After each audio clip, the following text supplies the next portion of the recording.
Good morning to our guests. Just to notify you that we will officially begin in about 2 or 3 minutes. We'd like to give the audience some time to populate the webinar. Thank you.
Good morning, good afternoon, and good evening from wherever you are in the world, and welcome to this capacity building event for Africa and West Asia region stakeholders on the 5th United Nations Environment Assembly. This event has been organized by Stakeholder Forum for a Sustainable Future in collaboration with the Civil Society Unit at the United Nations Environment Program in Nairobi.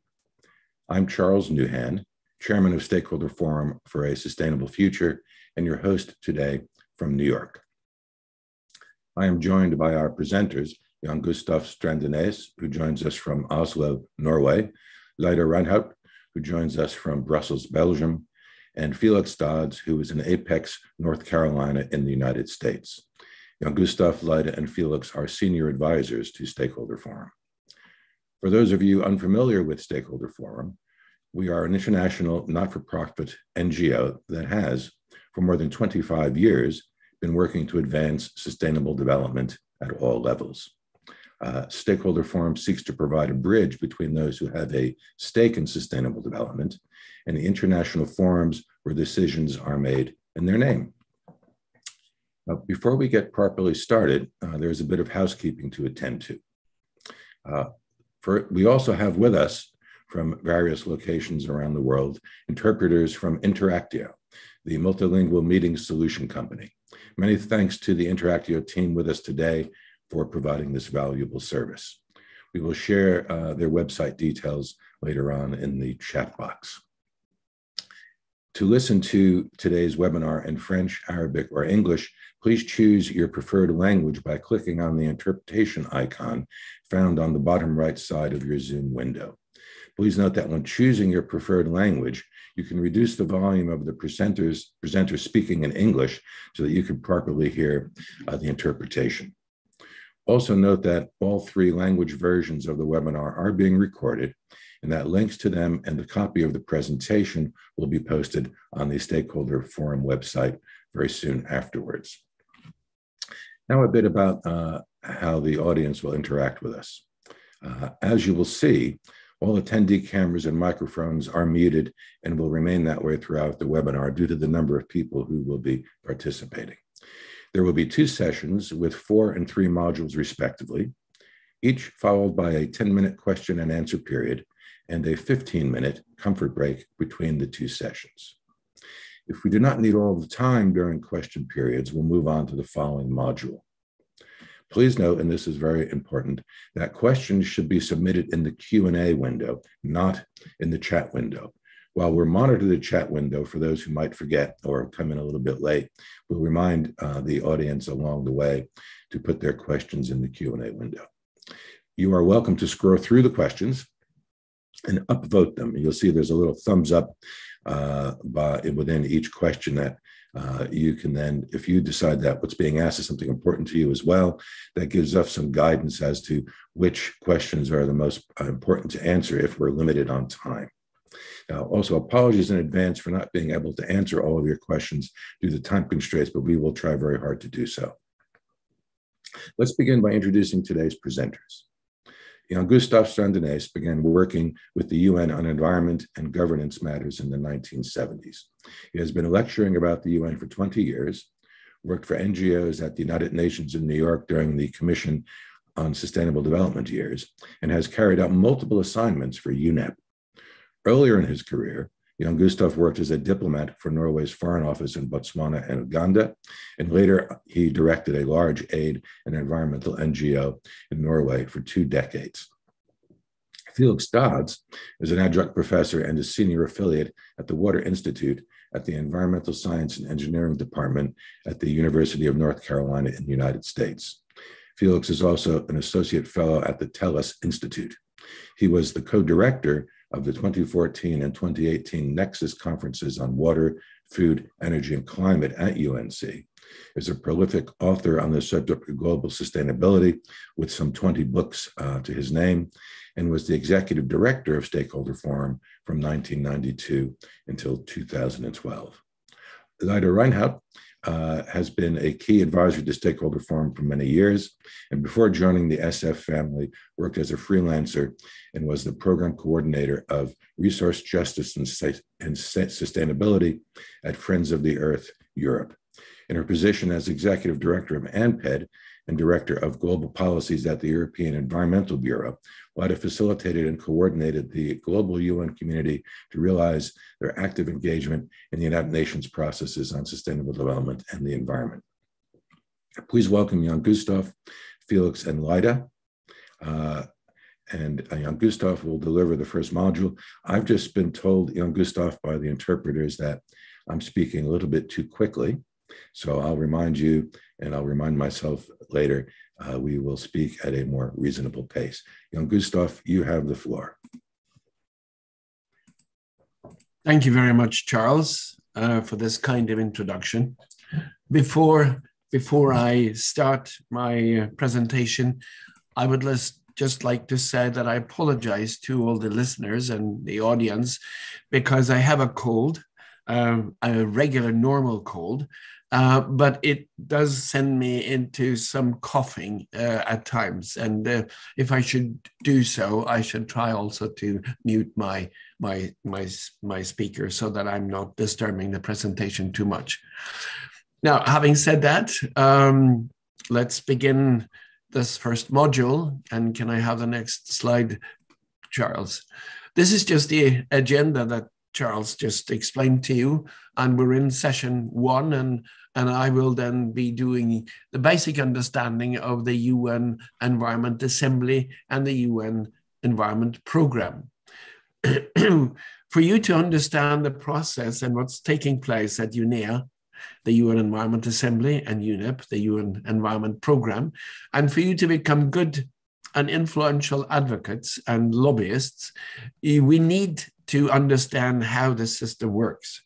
If we don't understand the structure and how the system works, it will also be not impossible, but much more difficult to be able to present the views of your organization, both to the participating delegates who do the deliberation and the negotiation and finally the decision, but also get to know the system and absorb the deliberations at an understandable level. That's why we begin by introducing the UN Environment Assembly and UNEP's structure. And can I have the next slide, please?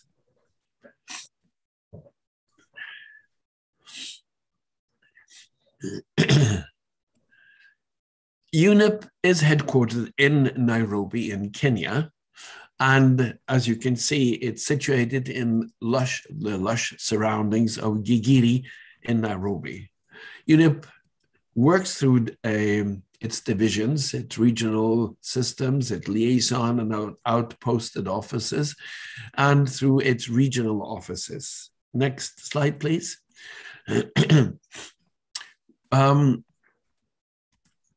It also works through a set of what we could call a management structure. It has an executive office, and the executive office has 8 main divisions.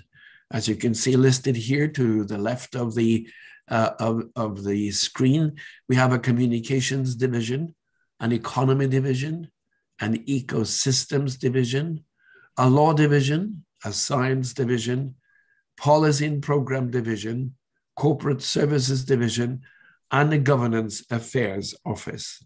The governance affairs office is the one where you will find civil society unit, a civil society and stakeholder unit. And the governance affairs office is also the one that has the responsibility to organize the UN Environment Assembly. UNEP has, in addition to this, 6 regional offices, and we've listed where they are: Africa, Asia and the Pacific, Europe, Latin America and the Caribbean, North America and West Asia.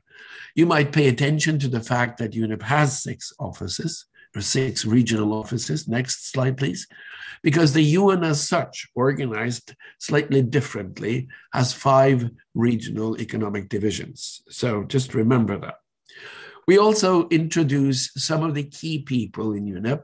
UNEP has lots of people employed all over the world, but this is the sort of elements or persons that belong to the key staff.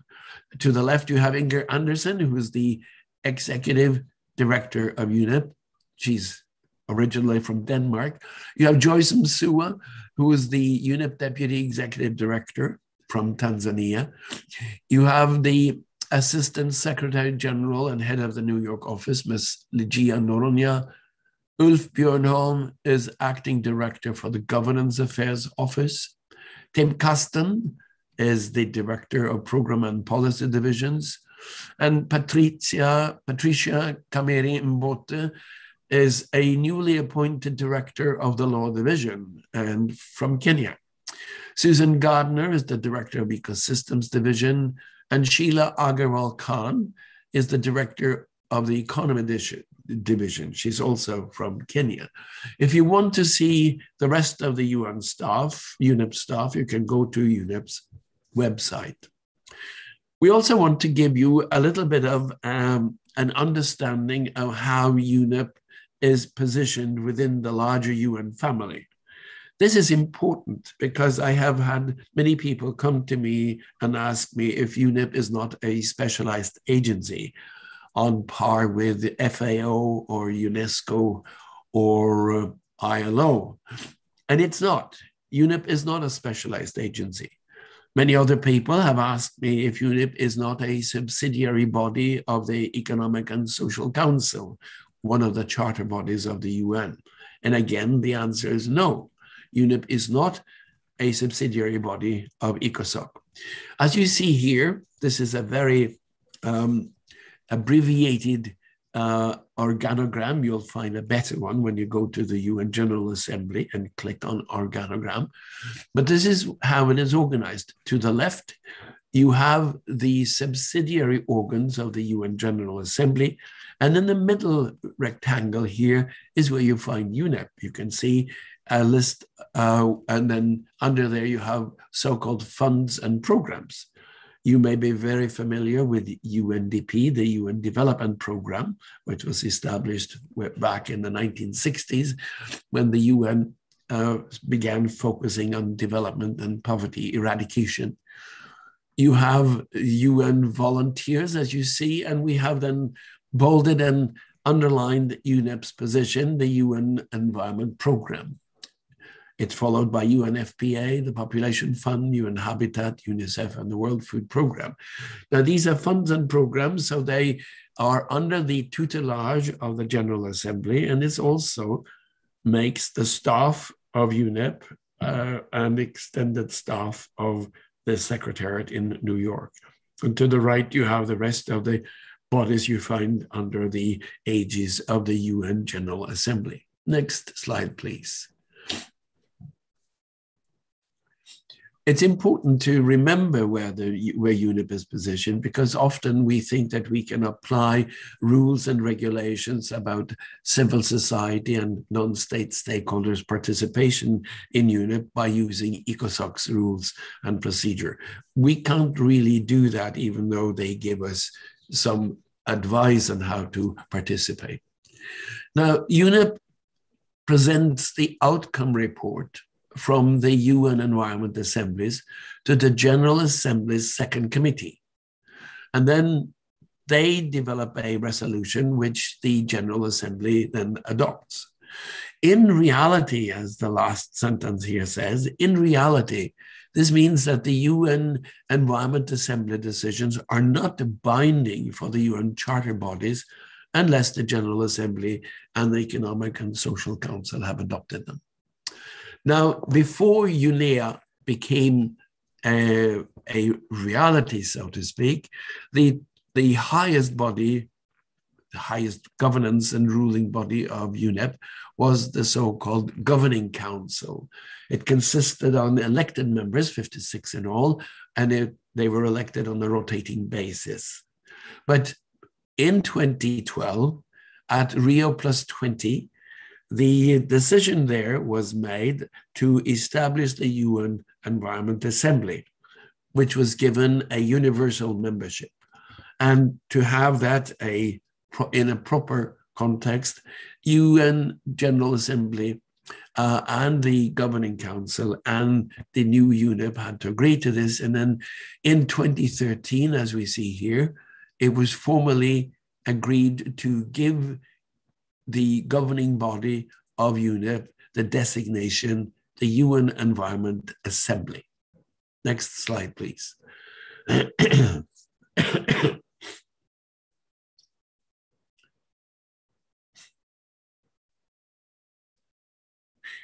In addition to the UN Environment Assembly, UNEA, there are two governing bodies. One is the Bureau, which is elected by the UN Environment Assembly. And the other one is the Bureau of the Committee of the Permanent Representatives, referred to as the CPR. The Bureau is elected for a 2-year period according to a geographical representation of its members. The geographical representation is something that the UN is following in all its structures. The Bureau and the CPR, the Bureau of the CPR is elected by the permanent representatives from all the embassies that are posted in Nairobi and accredited to UNEP. The two bureau, and you might look at the spelling of bureau, it's with an X, which is the plural for bureau. They meet frequently during the period between the regular UN Environment Assemblies. And this is also important to remember. Next slide, please.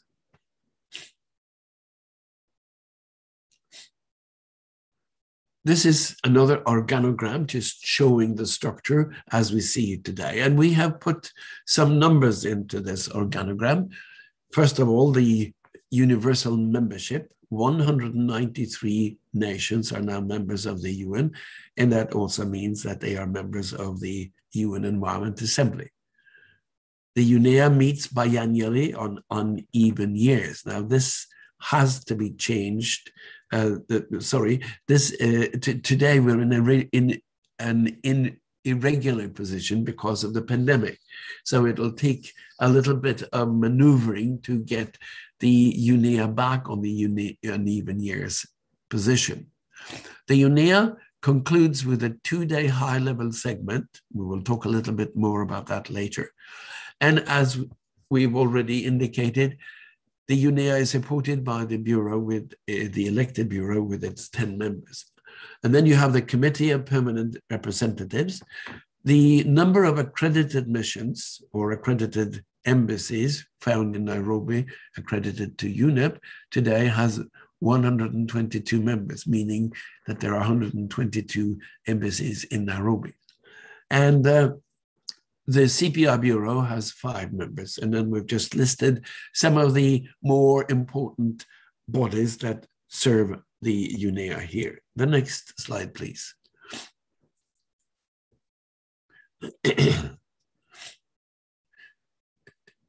The UN Environment Assembly meets normally, and we emphasize that, every 2 years. And as I've already indicated, we're in a bit of an irregular position right now because of the pandemic. We'll explain that a little bit later. The UNEA is the central governing body of UNEP. As I said, it has universal membership, and its major functions are setting priorities for global environmental policies, advising the entire UN system on environmental policy issues, identify new environmental challenges, organizing dialogues with major groups and other stakeholders, the non-state stakeholders, promoting partnerships on the environment, and of course, making all efforts they can to mobilize resources. UNEP's structure today, and I can have the next slide, please, works in such a way, because it's under the aegis of the General Assembly, that it is also part of the regular budget for the UN itself. And I think the next slide is coming slowly. I love this picture because it portrays one of the plenaries in UNEP in Gigiri, full of eager and active delegates in civil society, non-state stakeholders following the debates. And of course, last year, this was an empty room, or this year, actually in February, when UNEA 5.2 took place. And this is what we wanted to look like very soon. The CPR, it's the permanent subsidiary body of UNEA, comprises representatives from countries, as we said, accredited in Nairobi. It monitors the work of UNEP between the UNEAs, together with the elected bureau, and it has representatives from capitals and stakeholder groups. It holds preparatory meetings every 2 years in the run-up to the UNEA session. We can have the next slide, please. The preparatory meeting is called the OECPR, which stands for the Open-Ended Committee of Permanent Representatives. These are some of the main bodies or main tasks of the CPR. Again, to repeat, accredited permanent representatives constitute the CPR, and we've listed here approximately 100. I've mentioned now that this is now an old figure because the number of embassies in Nairobi is now 122. The CPR is led by a 5-member bureau, also elected for 2 years. Each bureau member represents one of the 5 regional groups of member states. And this is where you have to keep your tongue straight in the mouth so you don't mix it up. As I said, UNEP has 6 regional regional offices and regions, subdivided the world into 6 regions, but the UN itself is organized in 5 economic zones, you might call it. The CPR meets at least 4 times every year, often in collaboration with the Bureau.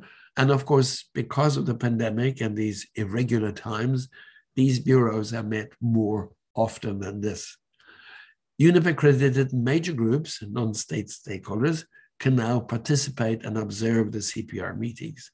This is also a novelty because until UNEA was established, the non-state stakeholders were not invited to listen to the bureaus.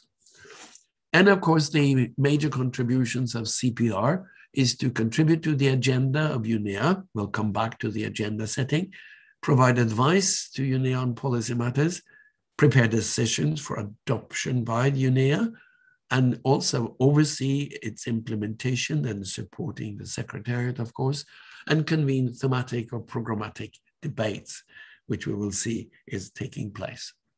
We also wanted to show you the key people, the Bureau of the CPR. It's chaired by Luisa Fragoso, the Ambassador of Portugal, and it has 3 vice chairs, Mrs. Selma Malika Haddadi, Ambassador of Algeria, Ambassador of Mexico, Mr. Erasmo Roberto Martinez, and Permanent Representative of Estonia, Ado Lomus. And then the most important position to keep track of all the decisions, the rapporteur is the Ambassador of Pakistan, Mrs. Saklain Saida. Next slide, please.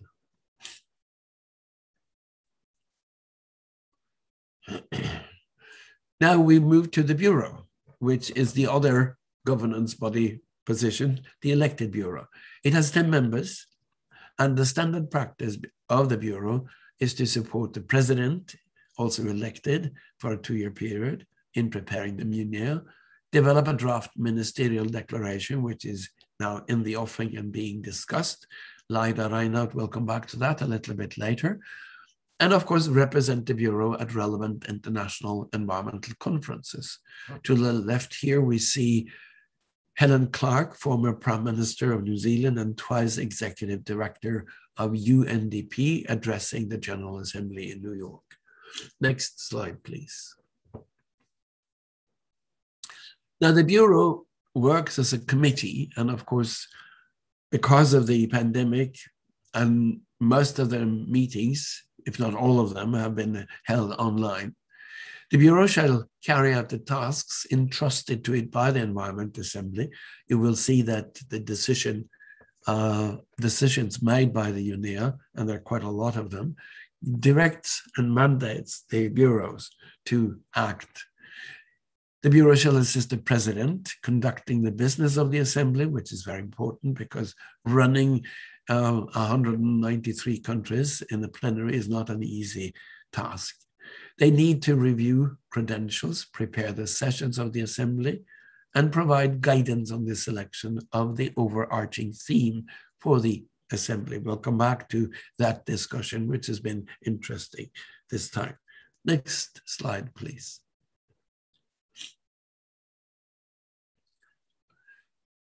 The Bureau has more jobs to do, provide input on the UNEA agenda. As I said, we'll come back to the agenda in a little while. Draft program of work, which is important, and we'll come back to that, and schedule items for the Assembly within the context of the agenda, of course. Consider or facilitate negotiations of draft resolutions and decisions for consideration by the Assembly. And Felix will take us through how this is being done, not the least when we talk about the resolutions that are going to be discussed. Recommend allocations of items to subsidiary bodies, and as we go into the procedure of UNEA, we'll see that there are many of these bodies established. Provide guidance on relevant meetings. They need to be, the Bureau needs to be there if there are any formalities to be discussed, and ensure coherence and complementarity between the CPR and the Assembly itself. Next slide, please.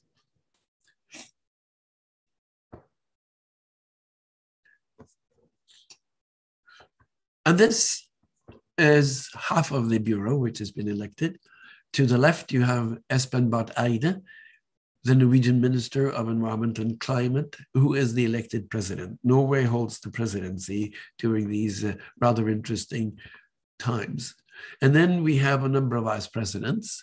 We have Andrea Meza Murillo, Minister of Environment and Energy from Costa Rica, Mrs. Bérengère Abba, Vice President and Secretary of State of the Biodiversity of France, Mohammed bin Dina, Vice President and Chief Executive of the Supreme Council for Environment of Bahrain, Mr. Reggie Nelson, Vice President also, and Ambassador Extraordinary and Plenipotentiary of Suriname. This is half of the Bureau, And the next slide will show you the other half of the Bureau. We have from top left, Mrs. Irina Vujovic, Minister of Environment Protection of Serbia, Mr. Tunis Mulder, Minister Climate and Environment of Estonia, recently appointed, Mrs. Laxmi Devanti, Advisor to the Minister of Environment and Forestry of Indonesia, and Mr. Simeon Savadogo, Vice President or Minister of Green Economy and Climate Change of Burkina Faso. And all these are vice presidents. And then Mrs. Barbara Creasy, who is the rapporteur of the Bureau, very important position, and also Minister of Environment, Forestry and Fisheries of the Republic of South Africa. These are the 10 members. And then, of course, this is an important question for us to understand at the moment. Why was UNEA 5 divided into 2 sections? And how was this done? And how did one observe the formalities of this body? Next slide, please. Now, of course, the easy answer to the division is, well, it was because of the pandemic, and that's correct. One could not meet physically, so the meetings were online, but you can't really just take a multilateral and intergovernmental body and say, okay, we don't have to meet in person, we'll meet online. How do you do this? How do you comply with all the formalities that actually gives the existence to an international body like any of the UN bodies? Well, there was a lot of discussions online between the bureaus. And so they decided that we take the first part of UNEA, called the 5.1, in February this year. If times had been regular, we would have held the 5-day UNEA in February this year. But they said, we'll do 2 days now, and then we will hope in a year's time to have an in-person meeting next year, i.e. 2022. So they divided UNEA into 2 sections, but they had to comply with the fact that it could be no more than 5 days. So UNEA 5.1 was 2 days. UNEA 5.2, which takes place next year in February and March, will be 3 days. Providing the pandemic, we will have an in-person meeting. It looks like it will be a so-called hybrid meeting. Next slide, please.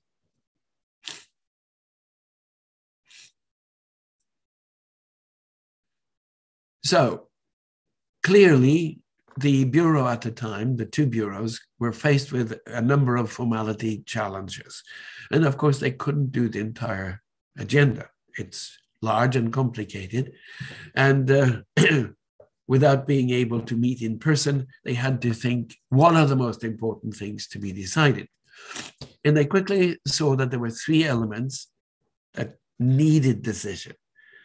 One was the consideration and the approval of a medium-term strategy for the period of 2022 to 2025.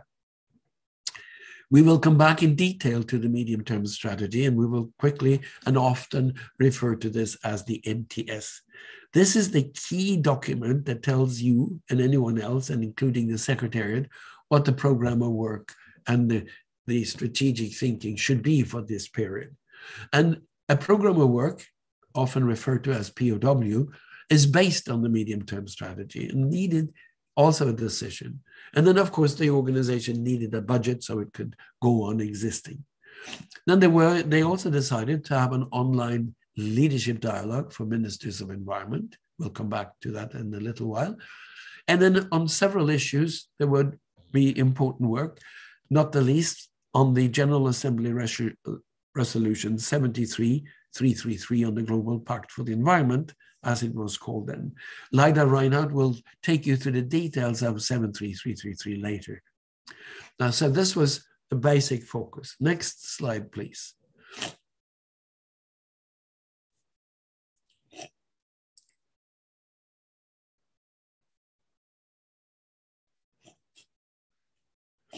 And of course, one had to go through the regular formalities. Excuse me, just a little bit. I'm so sorry to do this, but I have to. Now, again, this famous meeting room where everybody is there actively participating, but to do the formalities of the UNEA, they of course also called together the open-ended Committee of Permanent Representatives to help the Bureau and the Secretariat prepare the online meeting that took place last February. Next slide, please.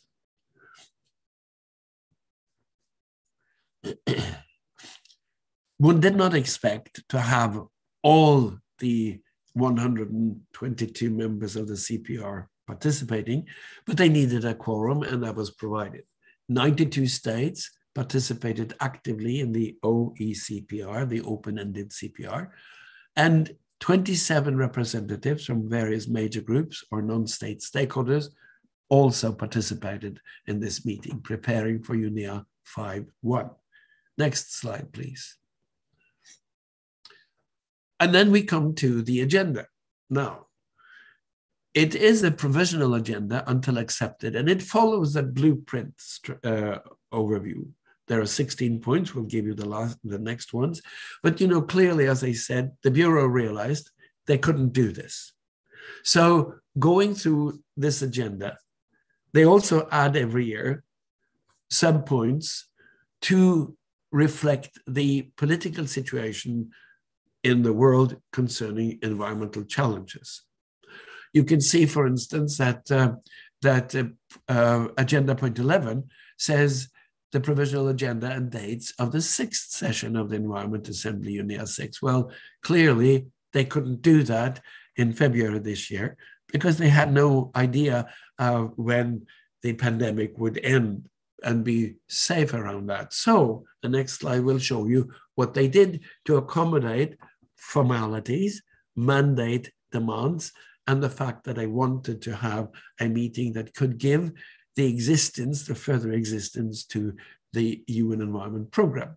So what they decided was to have the following items of the agenda discussed. And as we have listed them here, 1, 2, 3, 4, 6, 8, 12, and 15. And as you see, point 11, decision on the next UNEA 6 was not part of this. This will, however, be discussed in UNEA 5.2, which takes place on the 28th of February and the 1st and the 2nd of March next year. The remaining elements of the agenda will then be discussed. Next slide, please. And now we come to a 10-minute question and answer. And Charles, this is where you administrate. Thank you. Jan Gustav, thank you very much. And I'm reminding myself and the others that we will speak reasonably for our interpreters. Felix, thanks for popping in. Lida, you are also welcome to join us. We have one question so far, but before I convey that, I would say to our audience, please feel free to put your questions in the Q&A box. Think about that a bit, and it would be nice to have a few more questions. If questions are entered in French, I have the ability to do a quick translation with part of one of my software programs. I'm afraid I don't have the option to do that in Arabic. So if you are a French-only speaking person, please don't hesitate to put a question in, and we'll do our best to translate and answer that. In the meantime, actually, my colleague Lida might be able to help with that too. I don't recall, Lida, how your French is. Now, here's the question. Please, between UNEA and UNEP, which is the leading environmental decision-making body? Because during the just concluded second substantive consultation meeting on UN General Assembly Resolution 73/333, there seems to be concerns raised by various member state delegates during the political declaration on OP2. Who would like to take a start at that? Well, I mean, on one level, it's an easy answer. The decision-making body that can rule on everything is, in the context of UNEP, the UN Environment Assembly. Now, bear in mind what I said earlier, what we pointed to earlier in the organogram. It doesn't become a decision by UNEA does not become binding until it's also accepted and agreed to by the UN General Assembly.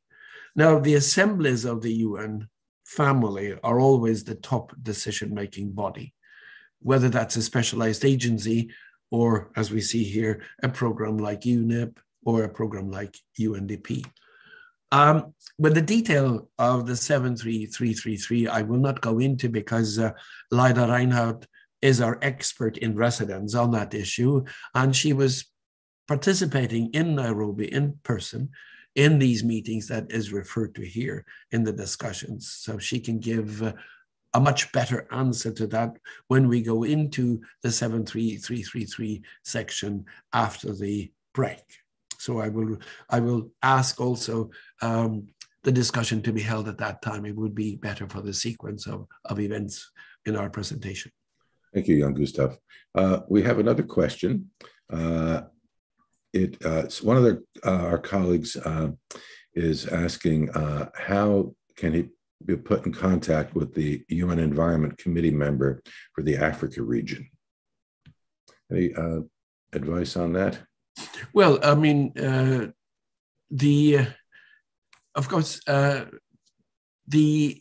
well, first of all, you'll have to find out which of the African members are sort of speaking for the Africans, and then I'm not sure what country that is. Maybe Felix, who has his hand on these important details, can give some insights on that. But you would have to, if you can, contact your own national delegation to be able to talk to them on policy matters. This is what Felix will deal with in a few minutes, and how to approach the different delegates.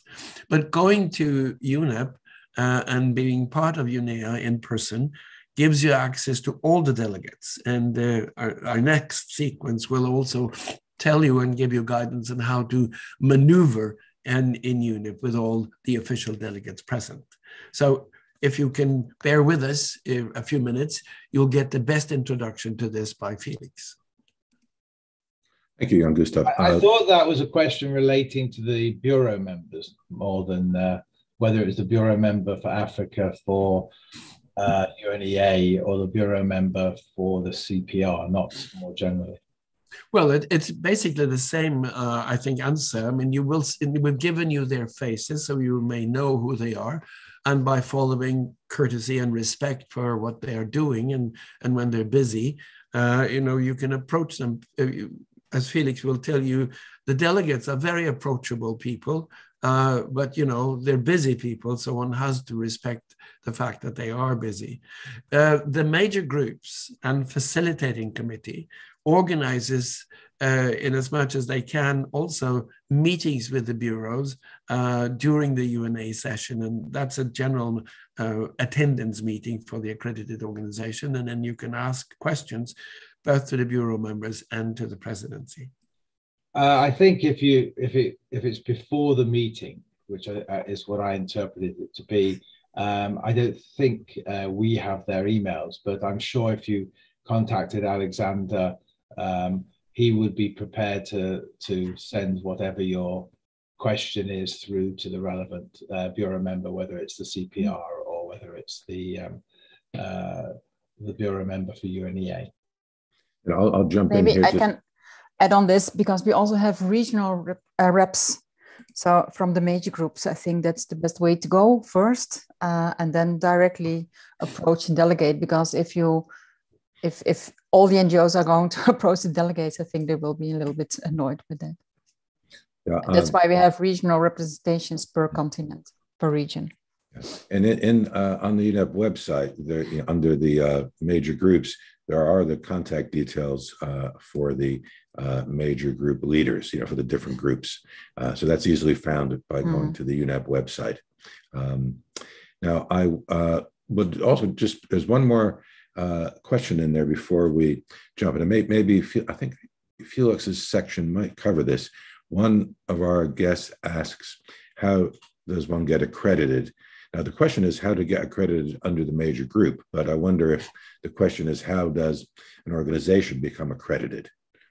Right, it's reasonably easy. You go to the UNEP website to the civil society section, and there is a form to be filled out. And you fill out the form and then send it to UNEP.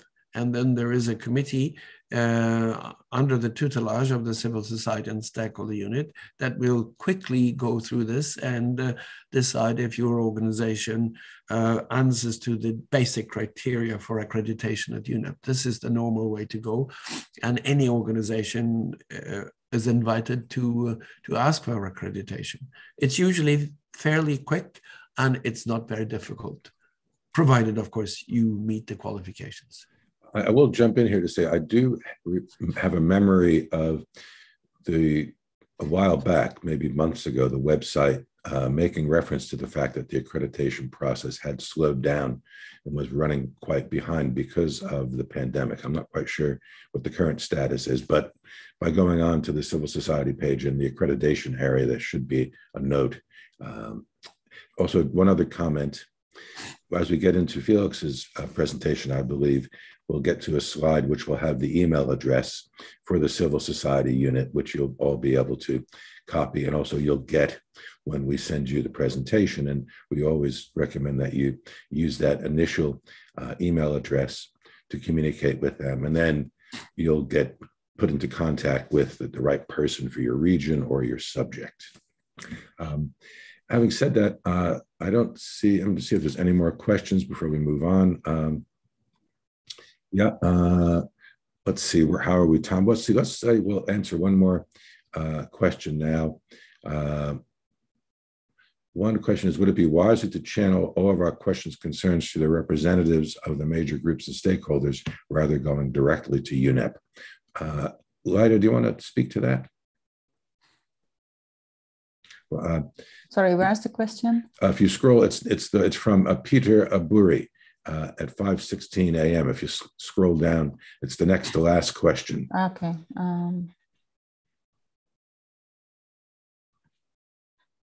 Yeah, I think that's indeed what I said. I think it's indeed better if you want to be engaged with the delegates or whatever, or if it's on policy issues, that you go through the representatives of the major groups and other stakeholders. And also because they also have regional reps and they are coordinating with their regions, and per major group is of course per major groups. I think, yes, it's absolutely better to do that first. And if you're not heard or listened to, then I mean, you can always go directly to the UNEP. Yeah. Right. How about the last question there before we move on? I think it's very difficult to, as an individual person, become part of a group in UNEP. Of course, you have to be part of an accredited organization. And so it's not, I mean, it's not organized by citizens. It's really organized by accredited organizations. Thank you, Lyda. We'll move on to the next section. But before we start, I would like to say that to remind everyone that the chat box, everyone has access to the chat box. It's meant for you to communicate with each other. And some of our guests have been putting lots of very useful information or contact details in there. We will save the chat and we will share the important details with you when we send you other documents. But in the meantime, you should be able to save it as well on your own computer. Having said that, there's some other questions coming in, but we're going to move on because we need to proceed. So Felix, you have the floor.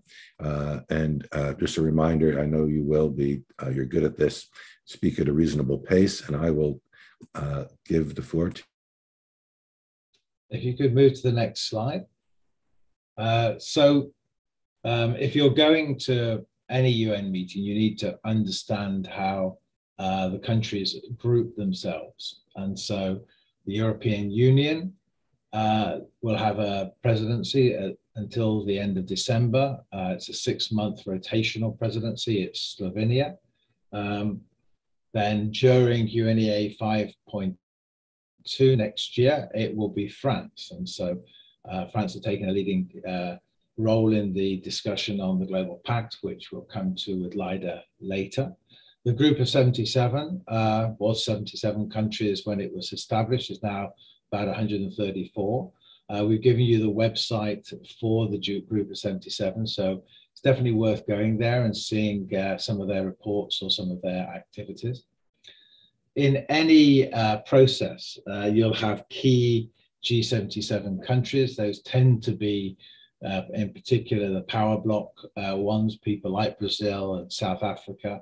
But then you'll have others where they've played significant roles on particular issues. So Colombia as the initiator of the Sustainable Development Goals, Guatemala as their supporter during the process from 2011 onwards. You'll also have ones that will take a lead that are taking positions in the system. So whether they're the outgoing president of UN General Assembly or they're a bureau member of ECOSOC, they'll tend to take a larger role. And then you'll have countries that are emerging as superpowers like Indonesia, which will be one of the top 5 economies, as will Turkey by 2030. You'll have key countries in the EU as well, always progressive or tends to be progressive. The Scandinavian countries, the Netherlands have played a critical role. France, clearly, as we mentioned, on the UNEA, but also in the context of their work as hosting the Paris Climate COP. They take a leading role on climate issues. You'll also have ones which will be again there because they are taking a leadership role in bureaus. And so Malta, which isn't normally a leading country within the European Union, it was in the climate negotiations back when they were established. Michael Zamek-Koltov from Malta was the first head of the UNFCCC. They're chair of the second committee. I've got Luxembourg because a former chief negotiator during Rio+20 and the SDG negotiations has returned as the ambassador, and I think therefore will continue to want to take a leading role. As we get closer to a UNEA, it's more difficult to influence the groups who will have already come up with their positions on the different resolutions. And particularly during UNEA, it's much better to focus on what we call single decision countries. Those are ones that you will be able to persuade that single country to support you, and it won't have to go through a group. And so we've listed a number of single decision countries. We've included Russia there because if you're interested, and I don't think it's on the agenda here, but they're really big on road safety. They got the target on road safety into the SDGs. So you have to work where those countries have particular interests. If it's Switzerland, then they have an interest in biodiversity, climate, and chemicals. They have a very broad range. But other countries will take a specific interest, their national interest. And then you have OASIS, the Alliance of Small Island States, which is over 43 countries. If you could move to the next slide. So just a reminder that, and there's a link in here that takes you to who the presidency of the European Union will be at any particular time. And it's important to work ahead. So if you know that a country is coming into the presidency, such as Sweden in the beginning of 23, that's the year of the midterm review of the SDGs, one could be approaching Sweden to take a leading role on something. So you can kind of try and help them to define their presidency. There's a troika between the Commission, the Parliament, and the Council, but there's also a troika that works between the past president, the president, and the future president, and that enables it as an opportunity to take a particular issue that is drawn through a number of presidencies, because presidencies tend to have their particular interests. Do you have the next slide? So the group of 77, originally in 64, and I guess they decided not to change it to the group of 78 or 80 or 93 or whatever. And it was set up for the first UNCTAD meeting. It has different chairs in different chapters that it has. And if you go to the website that's in the previous slide, you'll see what those chapters are, and you'll be able to see who is at the moment the kind of chair of that particular chapter. The ones we have at the moment are for this year. I'm not aware that we've yet heard who those will be for next year. Sometimes it's a multi-year thing and they'll stay for a longer period, but mostly it's a year process. And if you were engaged in the climate meeting, you'll have seen Guyana taking the lead for G77 during that process. If you could move to the next slide. The OASIS at the moment is chaired by Antigua and Barbuda. I think he's looking for a selfie with President Biden. So they both seem to be keen on wearing sunglasses. He stood on a particular platform, and that platform, I think, is to strengthen very much the group, to amplify the leadership. And we saw that they were knocked back during the climate negotiation on the issue of loss and damage and the issue on coal. So there's definitely going to be some strong words within the G77 on the role that China and India played in that. A transition to implementation. They want to try and not have each of the islands necessarily bidding for particular projects, but to try where they can to bring those together and to be able to support each other and to strengthen, in a sense, the role of the group during any of the negotiations. It was set up initially for the climate negotiations and played a very critical role in 1992 in the establishment of the UNFCCC. Next slide. Felix, pardon me, before you go on, we just had the word that the interpreters are finding you a little bit hard to pick up. They're wondering if the microphone, if you actually have activated the microphone there on your headset, or if it's picking it up from your webcam. Would you happen to know? It's activated and I'm using it. If this doesn't work, once I go off, I'll go to the laptop and use the other headphone. Okay. I mean, I can certainly hear you okay. Yeah. We didn't have a problem last time, so I can't imagine. Yeah, I'm just thinking maybe lift the mic a little bit up and away from your face, just it's away from my face, but a little bit more. It's like higher up, and then that's it. Yeah, that's cool. Thank you. Okay, sorry. Go ahead. Okay, there are four important functions that stakeholders tend to play in a process: setting agendas, and so an example of this would be that the SDG idea was presented initially at a government retreat in July 2011 in Solo, Indonesia. And I was chairing the UNDPI conference in September. 2 months later, we reorganized the whole conference around the ideas of the SDGs.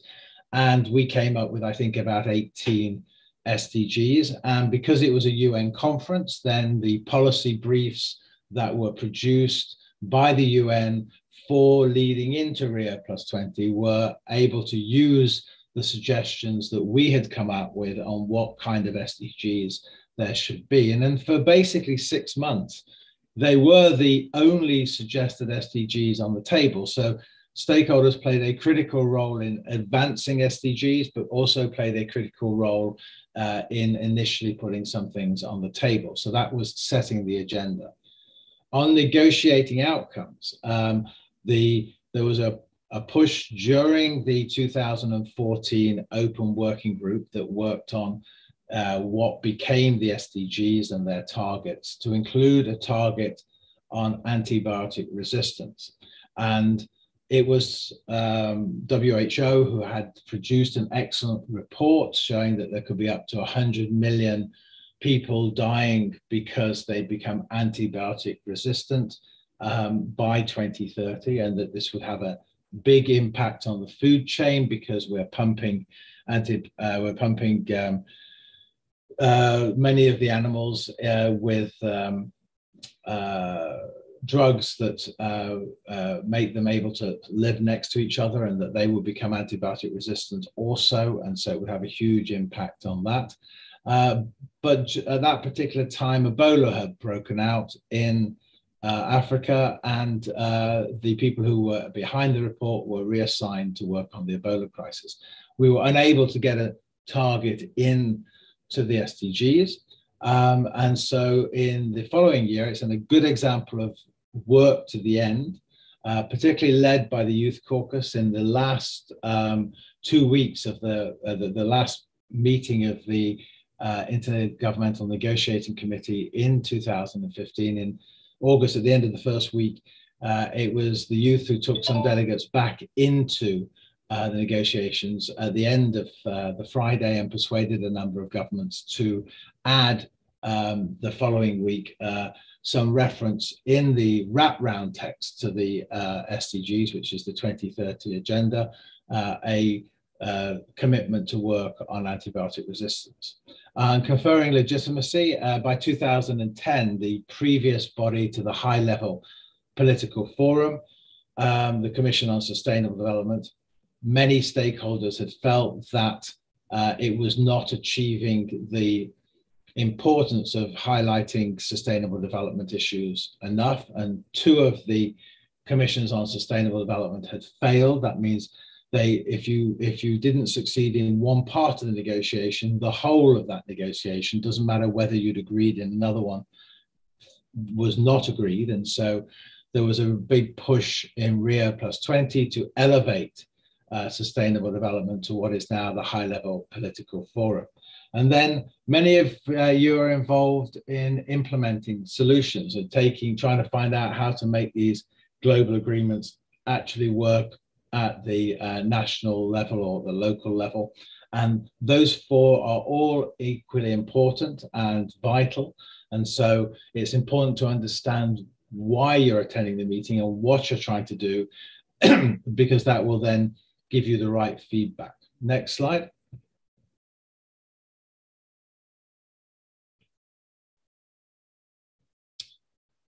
So we'll deal with the medium-term strategy later. So in a sense, it's a little bit early, but there are a number of thematic reports that are produced, which Jan-Gustav will go into. And those support, in many cases, they're not exclusively resolutions that will be coming up at UNEA, and they enable you to, in a sense, look through very important areas that are going to be discussed, and in a sense access good reference material. If we go to the next slide.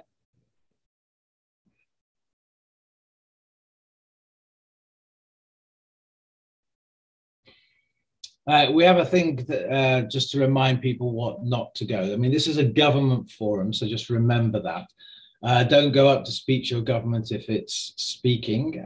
And we used to have a much easier way of seeing their intent. They used to have their name plaque and they would put it up, and then you knew that they were on a list to speak. Now it's a colored button, so you have to just see whether any of their colored buttons are illuminated. Don't sit in a government seat unless you're on the government delegation. Don't interrupt a meeting, whether it's as a demonstration or in a sense speaking too loud at the back. But if it's you want to do an action, then make sure you've okayed that with UN security. They won't let you do it in the meeting room, but they may let you do something in the corridors. It's important to understand that if you do something without that, you may have your pass rescinded. You may have your organization's pass rescinded. And we had an incident during the climate negotiations where Oxfam and WWF took the Saudi Arabia flag and put it down the toilet and took a video of it. That resulted in, I think, both those people not only being disciplined, but I think ultimately ending their careers with those organizations, but also the heads of those organizations having to fly to the climate negotiation and formally apologize in the plenary. It wasn't just that those organizations were then, I think, banned for the rest of that meeting, but they could have been banned forever. but it would also have an impact on the access that the rest of us would have. So just be aware that your actions are, in a sense, reflective on all of us. If you're there to present on behalf of what Lida was talking, one of the major groups, make sure you keep to the agreed text that you have agreed in the major group and don't try and just promote your own organization's ideas. Next slide. So a couple of useful downloads that you can get on the UNEP website. The one to the far right was produced with Stakeholder Forum, I think in 2008, but it has some very, very good material. It explains what a multilateral environmental agreement is. It explains some of the lobbying tips that we're giving you today, but maybe gives you an opportunity to get a different perspective. It was produced with Elizabeth Maramba at UNEP, who is now the head of the Convention on Biological Diversity. The one to the left is produced with UN Non-Government Liaison Service, and it gives you another viewpoint on stakeholder engagement. The Major Group Facilitating Committee, which Lida has mentioned, has 2 representatives from each of the 9 major groups agreed in Rio under Agenda 21. If you could move to the next slide. They will act as a facilitator to get the right people to speak at the right events. So you have experts speaking in particular sessions that are on relevant issues, and so they play an important role. These are the 9 major groups that were agreed at Rio, and in a sense this is a much better approach than this civil society approach, which reduces the space for women and youth to one space with other NGOs, while this expands the space and also includes ones that are not part of civil society, like local authorities, science and academics, trade unions, indigenous peoples and their communities. So it's a more encompassing process and ensures you get things like data disaggregation, because you're having to ensure that women have their particular space to make their voice, that indigenous peoples have their space and that young people have theirs. So it's a much stronger approach. Next slide. And as we said at the last, in the previous slide, there are regional reps that Lida mentioned, and that is where you can build a relationship with. And as she said, if you don't feel that you're getting support from that regional representative and you want to contact governments directly, then please do that. The regional rep plays an important role in hopefully being a bit of a knowledge management agent on what's going on. These are the civil society units staff. As you can see on the far right, Alexander Duress, who is the head of the unit. You have 2 in Letitia, and then at the far left-hand side, you have Isaac. I'm not sure that the others are still there. I think some of them may have been interns when the photo was taken. We could have the next slide. And this is again answering the point asked earlier, clearly if you're wanting to lobby and work through your regional rep, but there's also an assignment within UNEP for a focal point within the civil society unit for different regions. So if we're dealing with Africa, then it's Isaiah who is the point contact and can help you with your particular requests, whether that's to get in contact with the government or whatever. Then no, next slide. There is there the email address for the civil society unit. Characteristics of a good lobbyist: you need to really like talking to other people and listening to what they have to say. You should be trying to create a professional atmosphere when you're engaging with governments. And at different points, you may have the opportunity to work, particularly with the smaller delegations where you have governments that have only got a couple of people there, to help them work at creating some solutions to problems or advocating for text. You need to be able to think under pressure. The pressure at UNEP or UNEA is slightly different than it is at the COP, which is a legally binding agreement. These are where you're going to be dealing with 20 resolutions in ultimately what is 3 days. And they will have first been discussed the week before, but they will be under pressure to finish. And so again, working with smaller delegations obviously helps. Make sure you've read all the material. I was at the Climate COP, and a leading former Assistant Secretary General for the UN was telling me that there's no discussion on agriculture, and he clearly hadn't read the papers. There was a whole working group on agriculture. There were 2 journalists from The Guardian who produced a front page spread saying agriculture isn't being discussed at the COP. I sent them the negotiated text that was being discussed. So make sure that you read the relevant documents. Understand what, if you're lobbying, say on plastics, what the bottom line that you are prepared to accept is in the establishment of an intergovernmental negotiating committee, but also understand what the perspective of those other countries. So clearly we had a breakdown on the issue of coal in the UNFCCC because India and China did not want a stronger reference to the end of coal put into the final agreement. So you need to understand what's going on. We had dealt with, Stakeholder Forum had dealt with India over the issue of trying to get some text into Rio +20, where there will be a commitment for countries to set a date by which companies listed on stock exchange would have to produce their environment, social and governance reports. We thought we had it. It was really up to the end. And then we found the International Chamber of Commerce had gone and persuaded part of the Indian government to object. And in fact, we didn't win that. And it's still something that we've not won since then. Don't confront the issue, not the person. Remember, governments are made up of a political party and then civil servants. Civil servants aren't that political party in most cases, unless they're a political appointment. The party in power may very well change. And in the context of that, you'll have to deal with the same civil servant that you had to deal with that was representing a previous political party. Build the relationship with the individuals. Make sure you're a great listener. Next slide. I always think before I go, what is my, where are the governments who are going to support me? Where are the governments that are going to object to me?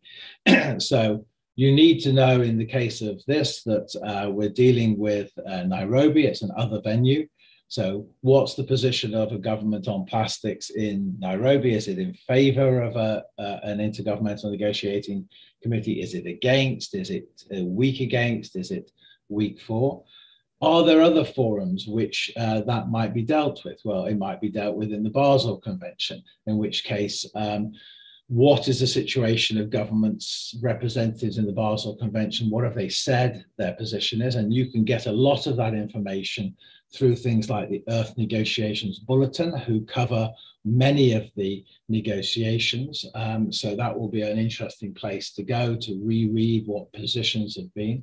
And then have there been any meetings that you've had in capital with the governments, which you should have done before you attended the meeting? You shouldn't be attending the meeting if you haven't yet met your government in the capital. Next slide. So have an overall goal for what you're trying to achieve. So let's take the plastic discussion. Is your intention to create, to see UNEA establish an intergovernmental negotiating committee? The research is there. There's a huge amount of research on why we need to have an approach to dealing with plastics through its life cycle and through a circular economy.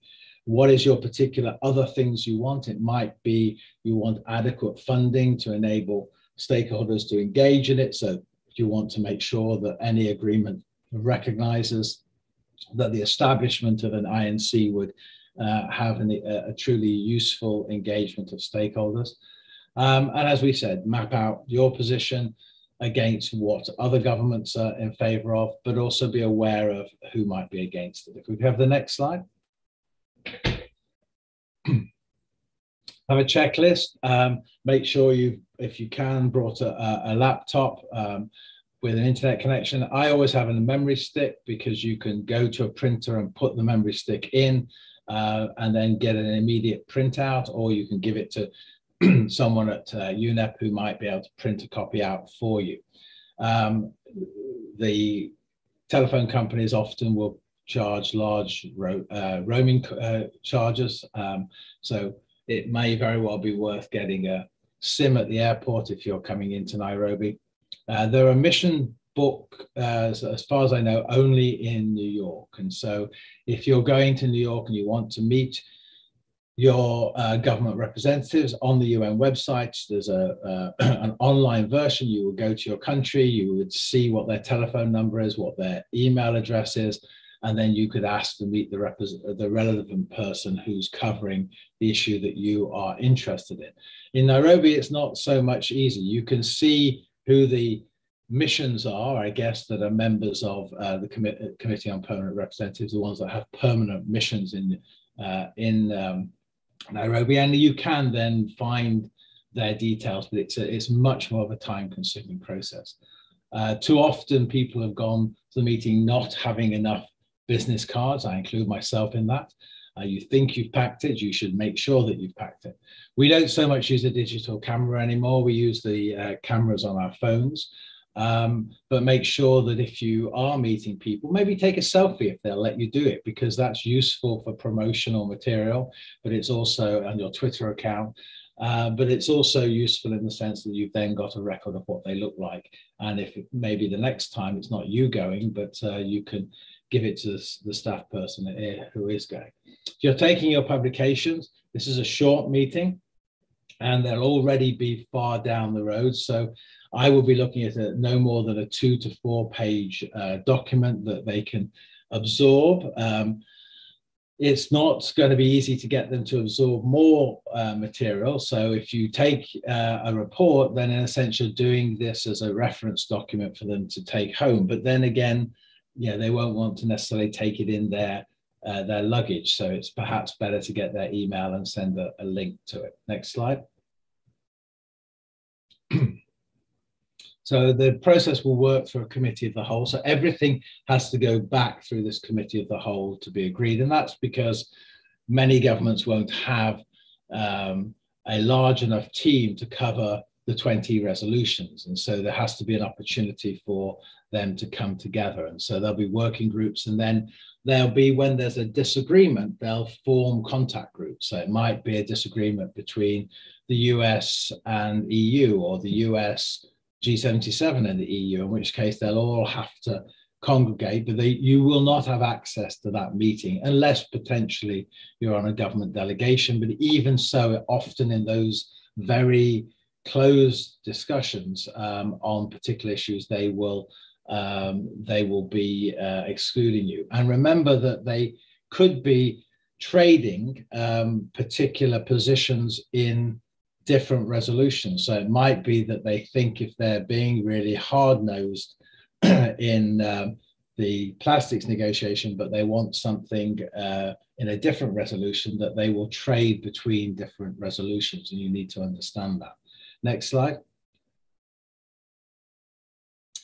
So when you get particular controversial issues, and I think important issues, I think the plastics would be a good one, but I've just been through COP26, and there's no question in my mind that the UK could not have achieved what they had done in the COP meeting without the work of the United States, and particularly of John Kerry.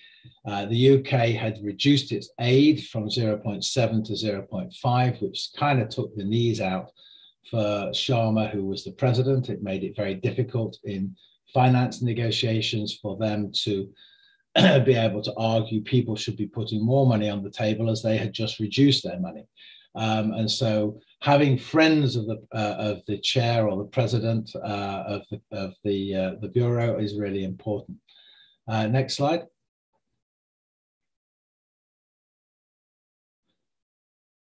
So, as I say, have a game plan for the whole meeting.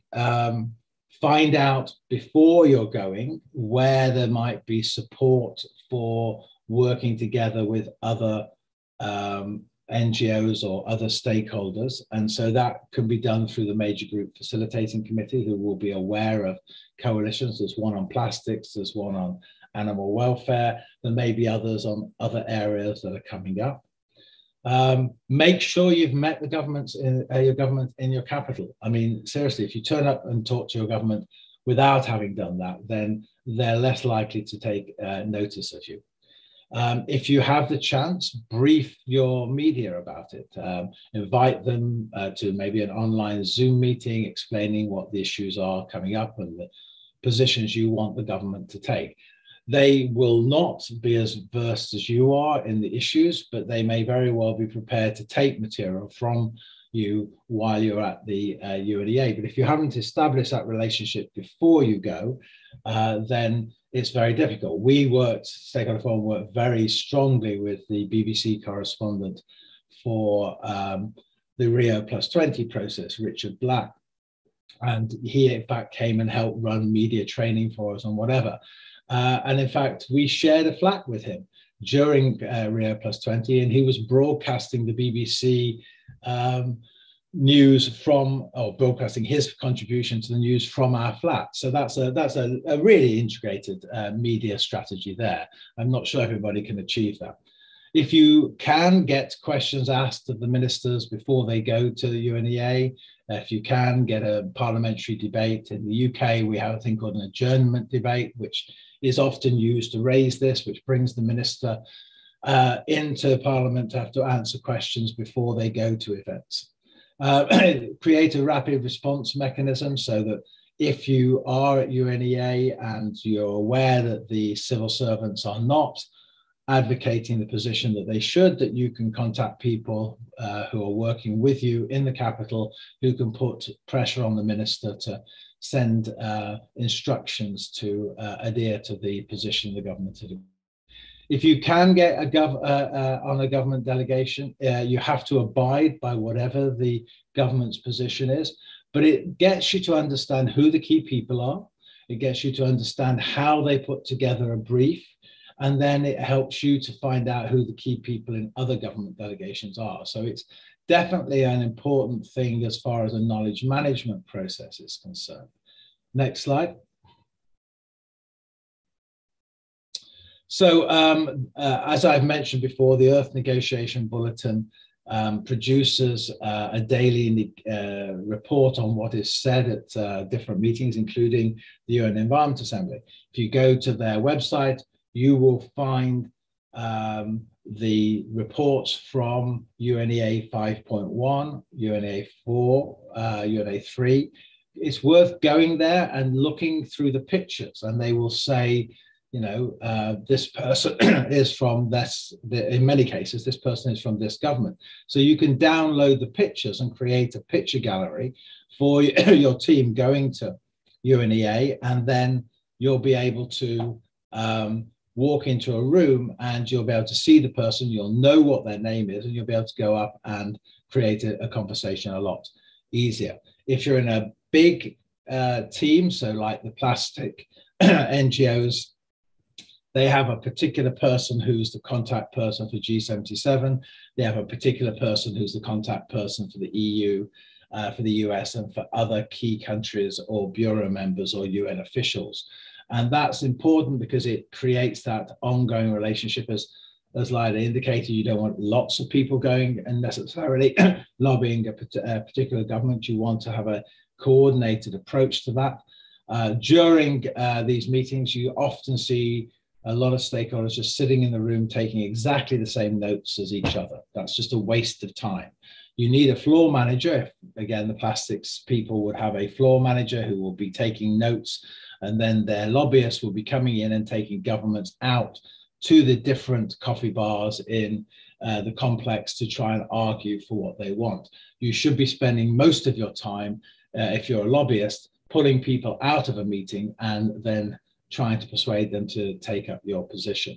There are lots of informal meetings, so that you'll see, I think in a later slide from Jan Gustav, there's a couple of receptions that are on the agenda for UNEA, but you'll also have ones that are initiated by governments at their embassies. And so those are always good places to go and identify the right people, chat to them. And again, if you have a photo gallery, that helps you to do that. I always told my staff, if you're spending more than 20% of your time talking to other stakeholders, then that's not what I'm paying your salary to do. I'm paying your salary to go and lobby governments. Next slide. So this is just a summary. Know what your goals are. Know the decision-making process. When is the government getting a position on those resolutions? Know what level to work at. Well, if they're working within a group, so like if they're working within the Africa group, then when is the Africa group meeting to have a position? These groups will themselves set up their own coordinator. So it may be within the Africa group, there's a particular coordinator for the plastics negotiation, in which case you need to know, if you're following that, who that is. Know the tools that you can use. So at which point do you want to go in with your material? When do you want to use your parliaments? When do you want to use your media? And as I say, know when to make the position. So at the beginning to your government, then to your regional group, if you have a regional group, and then when it gets to the negotiations, particularly to single decision countries. Become friends with your government officials, not just around UNEA, meet them generally after UNEA, because building those relationships will pay dividends later. Know who the key UN officials are. Jan Gustav gave you some of those key people. Take them for a coffee if you have the chance. Know who's going to support you, but also know who's going to be against, and try and move them from being against to not, in a sense, being active on the issue. So sometimes moving them from being against to being in favor is too big a bridge. If you can move them to not object, then that's a win. But know your limits, not so much at UNEA because it's a short meeting, but during the climate negotiations, it's 2 weeks, you have to have time. You have to make sure your staff or the people who are part of your team have time to just kind of regroup themselves and re-energize themselves. I think that's it, isn't it, Charles? Yeah. Yes, thank you, Felix, very much. Before we go to the question and answer period, I'm going to share our first poll with our guests, and we'll ask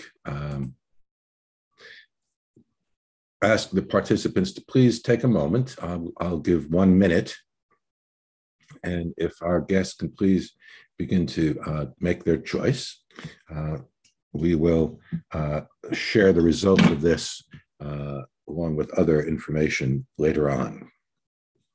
So just another 30 or 40 seconds.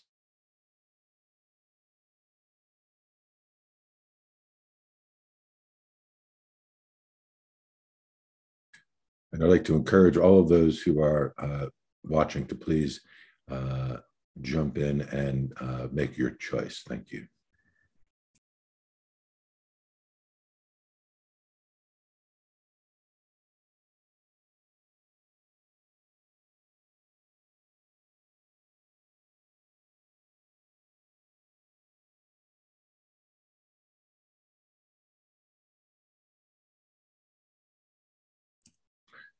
Okay, we have a little bit more than half or have participated. I'll give it just another few seconds. We got almost 60% more.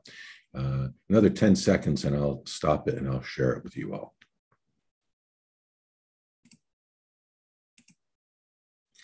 Okay, well, thank you all very much for doing that. We will share that with you. And as you can see now, interesting, the most popular is to network with other stakeholders, despite the fact that my colleague just advised you to the contrary. So, but it just goes to show you that we're all going to be learning from this. Every time I watch these slides, I learn something new, because one of the advantages of having Felix and Jan Gustav and Leida with us today is that they have been there. They've been there. They've learned over the years. They've made the good things. They've made the mistakes, and we can learn from their experience. Now, I'd like to invite Lyda and Gustav to pop in just for a few moments, because we're going to now take some questions. We have quite a few questions in the Q&A box, so I'll begin by going into that, and I'm going to start at the bottom and work my way up. One question, and I'll let any one of you jump in who feel best to answer. Is there a platform for stakeholder members to present their work, the work that they do to contribute and advocate work related to UNEP? So is there a platform for stakeholders to share their work with UNEP? You could apply for doing a side event. I think that data's passed, so the answer will be no for this one. But for future reference, you just have to keep abreast of when the dates for applications are. You don't do that in the plenaries. You do that as a side event issue. Go ahead. Maybe I can add here. I think what she's asking, or he's asking, is if there is a kind of website or a hub or whatever. As far as I know, there is not such a platform. The only thing that is existing is within the framework of the 10-year, the SCP program, Sustainable Consumption Production, which is now called One Planet. They have a platform and hub where you can exchange ideas on SCP. But I don't know how interactive it is, but I know that they have such a thing. But as far as I know, UNEP or UNEA doesn't have that. Yeah, and I'll just jump in. There was an email just the other day, and one of our friends here has put in that the green tent side event, it says is still open for applications and is until the 31st of December. So the green tent is another opportunity to take part. And as Gustav said earlier, we're talking about a hybrid event. So in some ways, there might be more opportunities than in the past, because they will be not limited to just who's physically at UNEA. I would also go ahead. Go on. Just one more comment, just to say, we're getting a lot of questions in the chat box. I would say to folks, please try to put your questions in the Q&A box. It's just a little tricky to jump between the two. And Gustav, go ahead.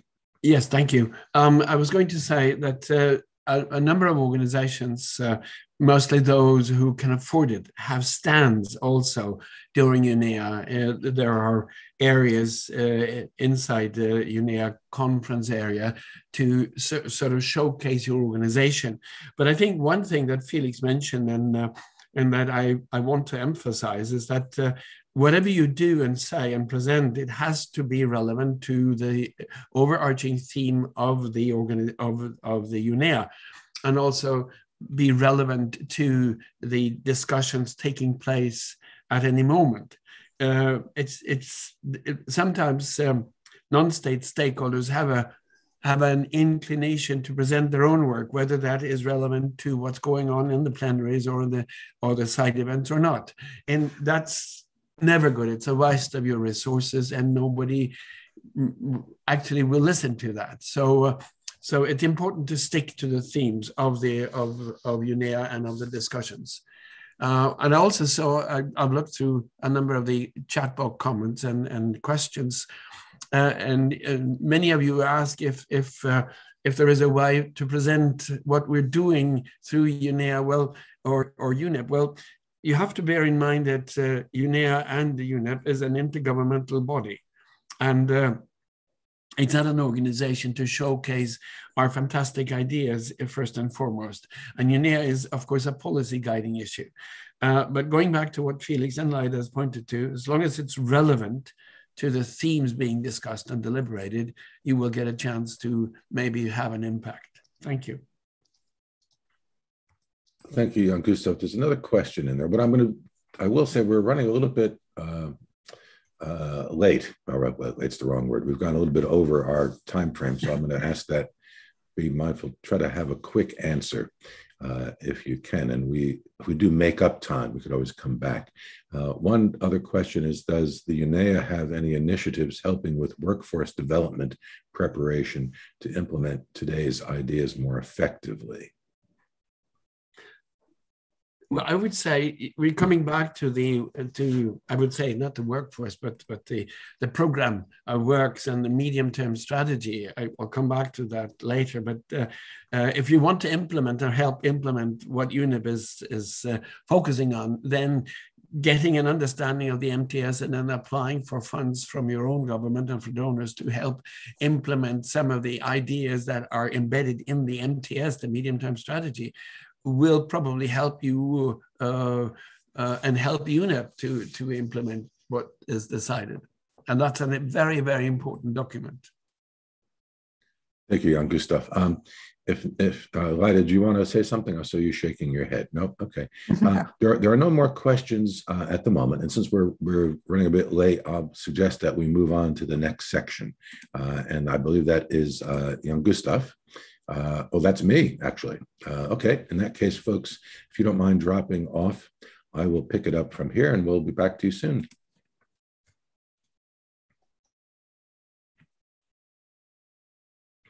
Well, as you see, this section, which will be brief, focuses on the correct use of virtual platforms. And what you see on your screen are what we have found to be the 5 most common. There are others. For instance, there's WhatsApp. There are other more proprietary platforms for digital meetings, virtual meetings, and webinars. Microsoft Teams tends to be used by businesses more within their own groups, but they do invite others to participate using Microsoft Teams. And all of these applications, pardon me, have both a internet-based or a web-based connection, or you can download the actual software to your laptop or mobile phone or desktop computer. We find that tends to be the most effective way to do it because it creates an easier integration with things like your microphone and your video. We'll talk a bit about that later. GoToMeeting is very common. Cisco WebEx is what the United Nations in New York tends to use. They have, however, begun to gravitate towards Zoom for other meetings because it has proven over the past 18 months to improve and be a robust platform with quite a bit of a diverse choice of doing things like interpretation and even live caption in some cases for some meetings. So that's one of the reasons why we tend to use Zoom. Messenger rooms, part of Facebook, is very important because, for instance, in other parts of the world, Facebook and WhatsApp tend to be used much more often than the other platforms. And in fact, the desktop and laptop version of WhatsApp now has the option for video connections where it did not in the past. So they're evolving in a very positive way.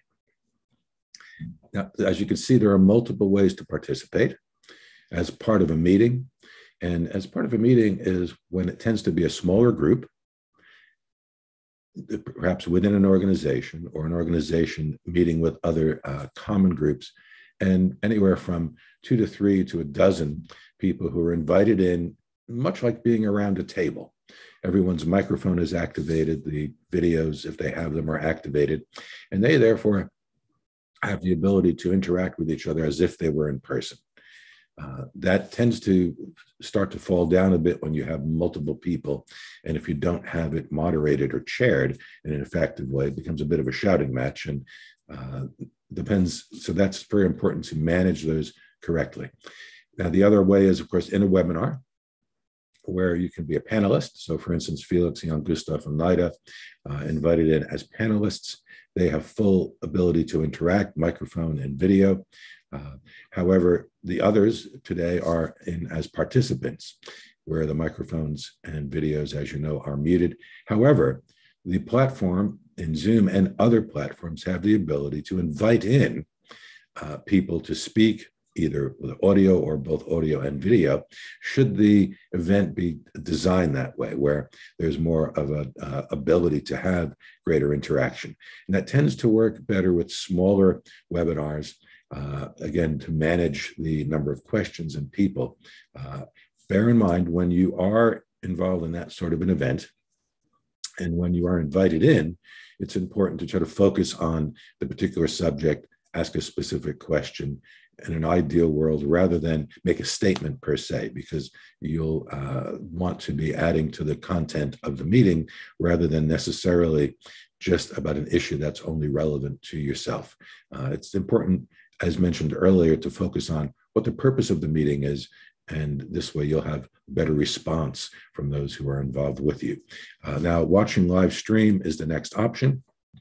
At the moment, we have live stream this event, and there are 3 or 4 people watching the live stream rather than participating today. I'm monitoring that. And what you see up in the far corner there, when it is live streamed, the speaker's image is up in the far corner and the content fills the rest of the screen.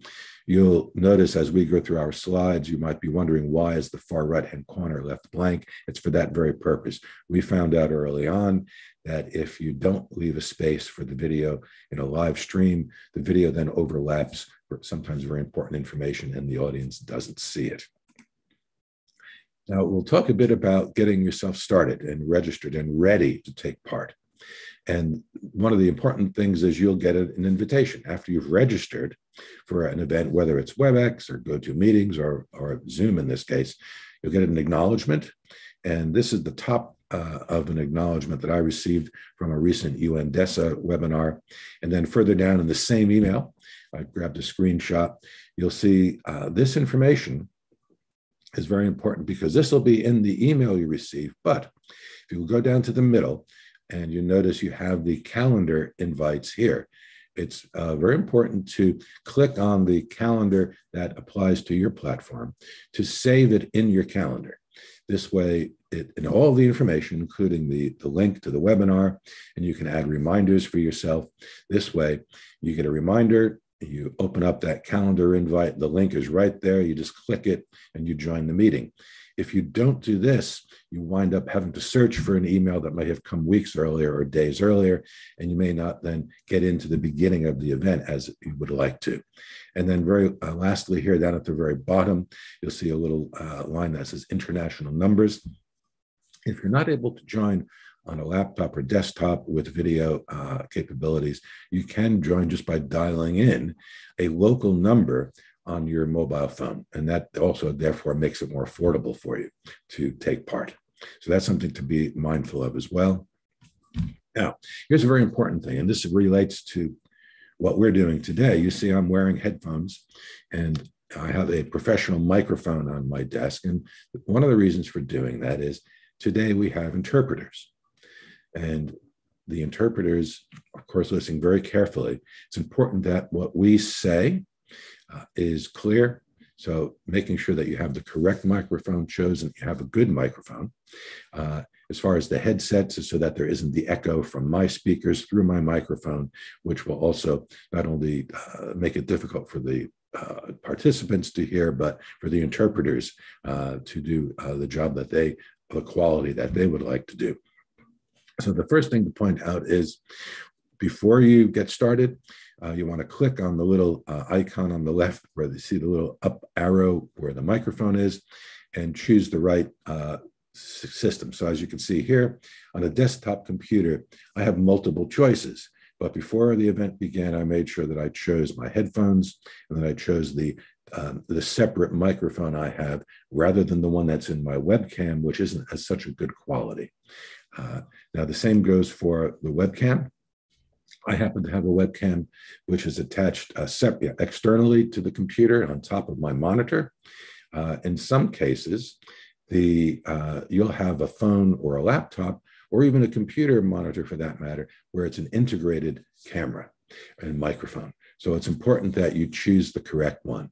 And if you do happen to do these things often, and the device that you have, maybe a laptop, typically doesn't necessarily have a great camera, if you're in the position to do so, you can then get an external camera, which is greater definition, might have a better microphone. And that's another option for you if you do these things often, especially if it's for business purposes or if you're presenting to a panel.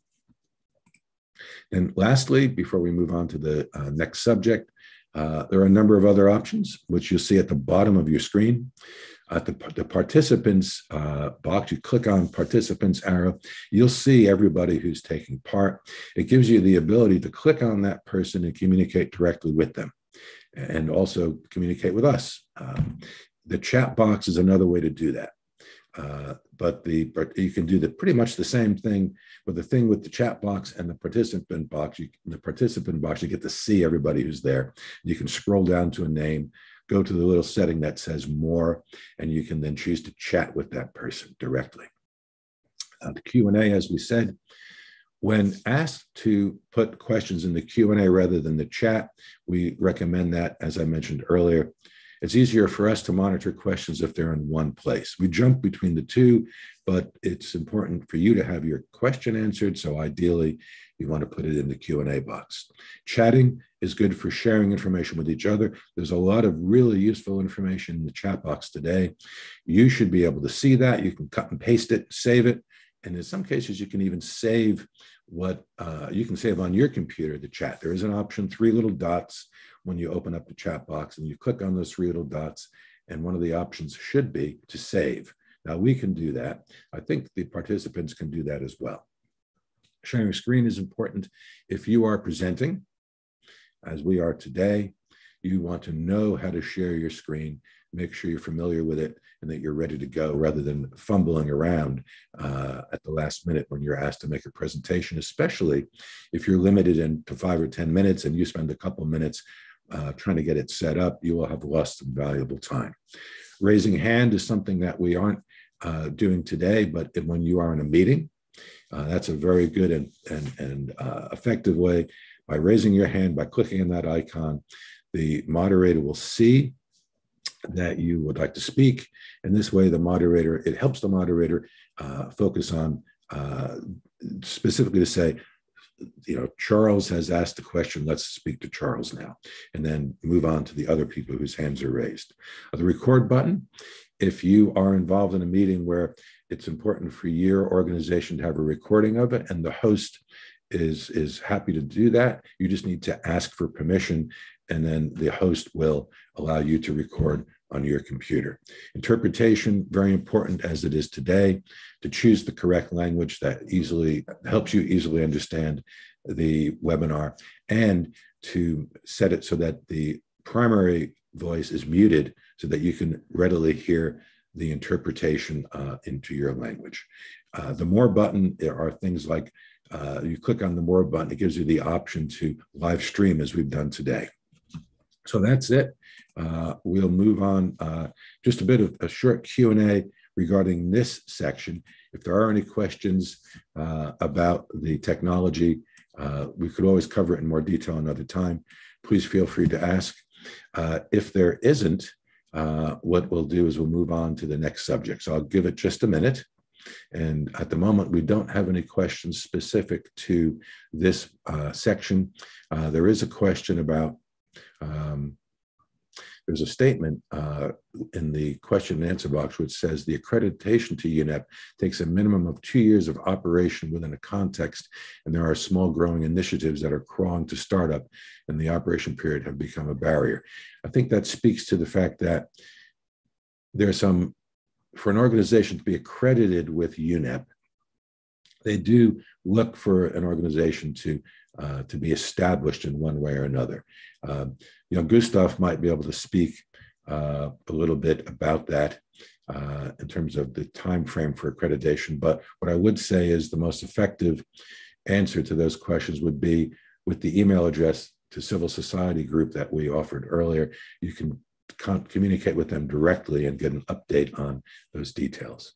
Go ahead, Jan Gustav. Charles, just a comment. I saw that question also, and I was a bit puzzled by it because earlier this year, I shepherded a new organization to get accreditation from UNEP, and that took maybe 3 months.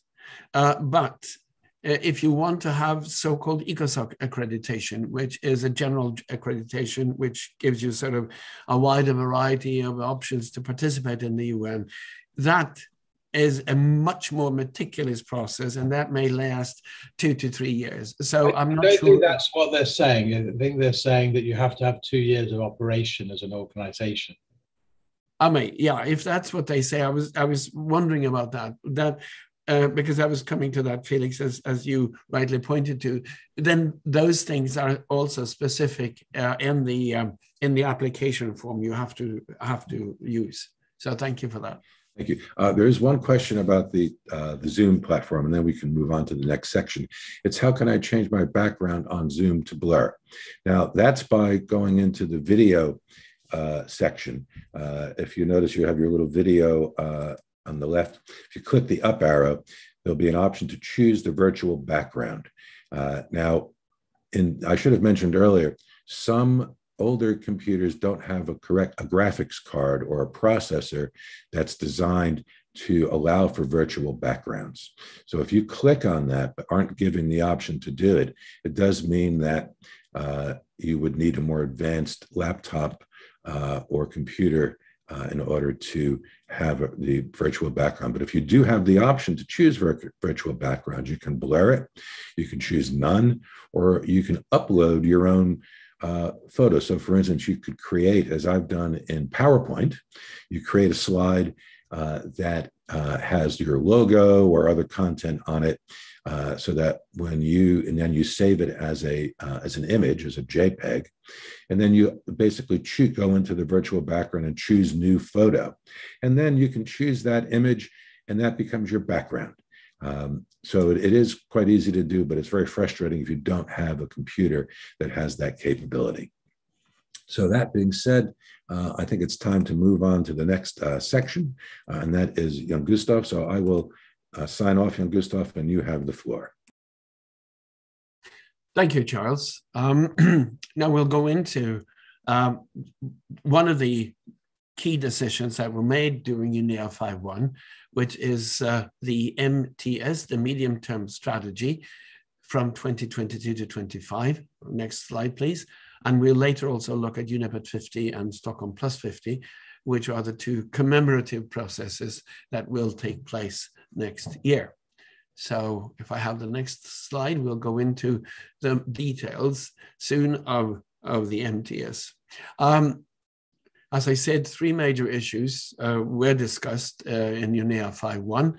It was the medium-term strategy, the program of work, which is based on the medium-term strategy, and of course, the budget itself. Next slide, please. Now, the development of a medium-term strategy is a meticulous piece of work, and it takes time. And it's not like, you're being presented with this fantastic document, which is called UNEP's Medium-Term Strategy 2022 to 25. It's approximately 150 pages long, and it's just not something that the bureaus are just shaking out of their sleeves. The importance of this is that, as it says here, and we'll use the acronym MTS and not say medium-term strategy always, the MTS is UNEP's vision for reversing the trajectory that you could call the problems we're facing today. They have analyzed the world, they've discussed this in the Bureau, they've discussed this in science science context, and they came up with 3 interconnected crises, which we'll repeat a number of times.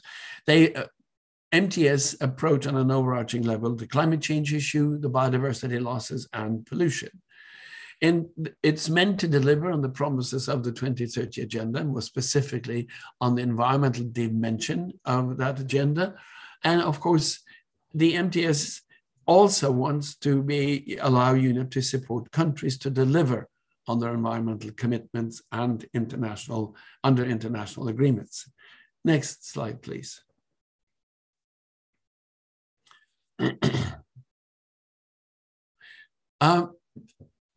We show you this grid system because it's part of the tools that UNEP is using. Now, of course, this is a very simple graphic rendition of everything that goes on in the Secretariat. But you look at the horizontal level, and it says the sub-programs of UNEP, which is an ongoing process. And then you look down and you see other elements that have come up over the past years.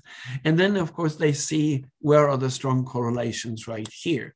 And just one example of many, as I said, tools that UNEP is doing to piece together this meticulous and well-founded document, which is called the MTS. These were sort of the sub-programs and strategic focus areas. In the next slide, we'll see even more of these elements coming into fruition.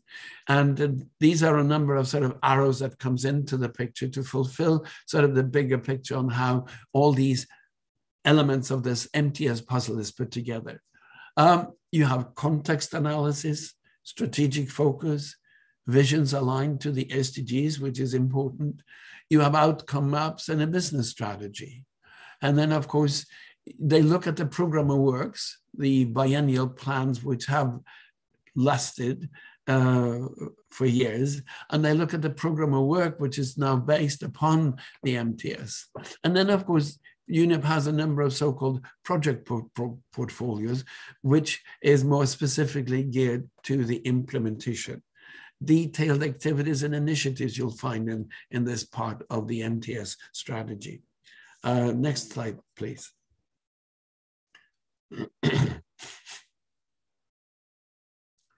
The MTS, as I said, and I will repeat a number of times, is a meticulously pieced together work.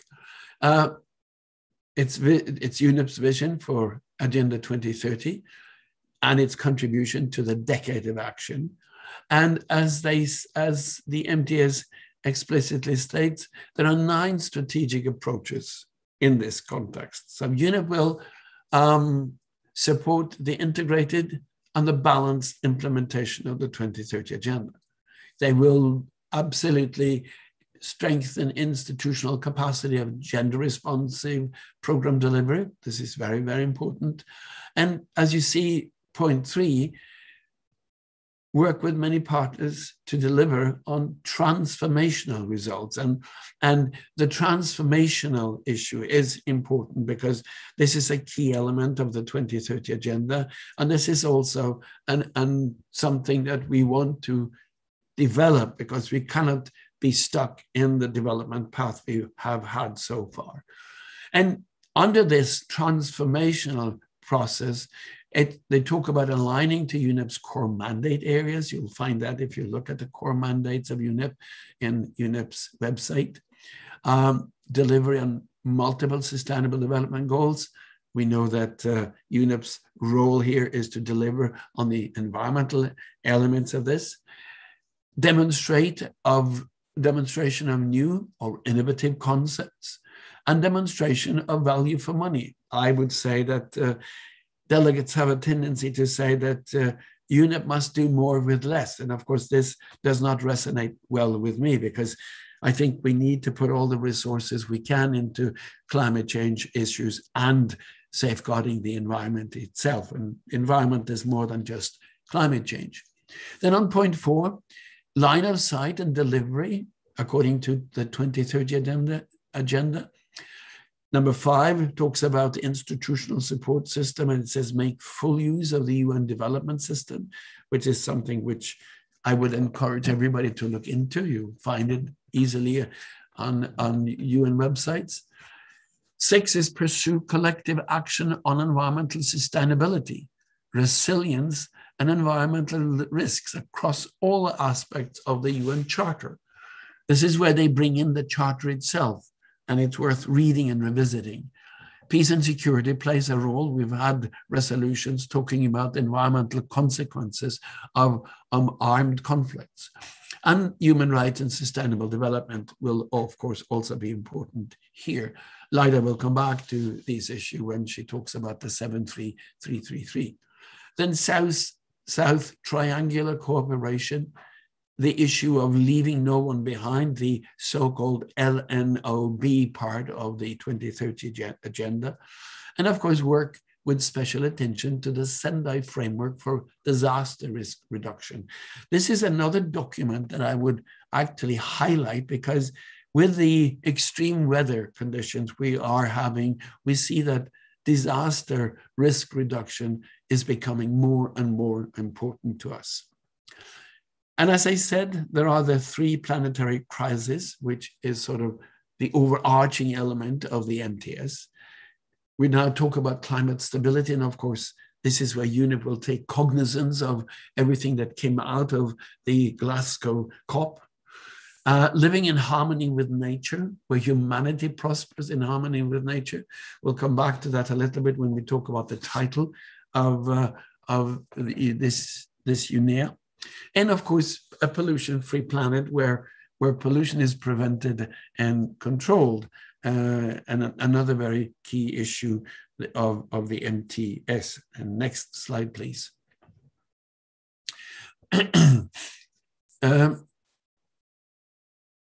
To address these 3 crises, which UNEP has identified and agreed to, I mean, when we say UNEP here is, of course, with the support of the UNEA, all the member states, the bureaus.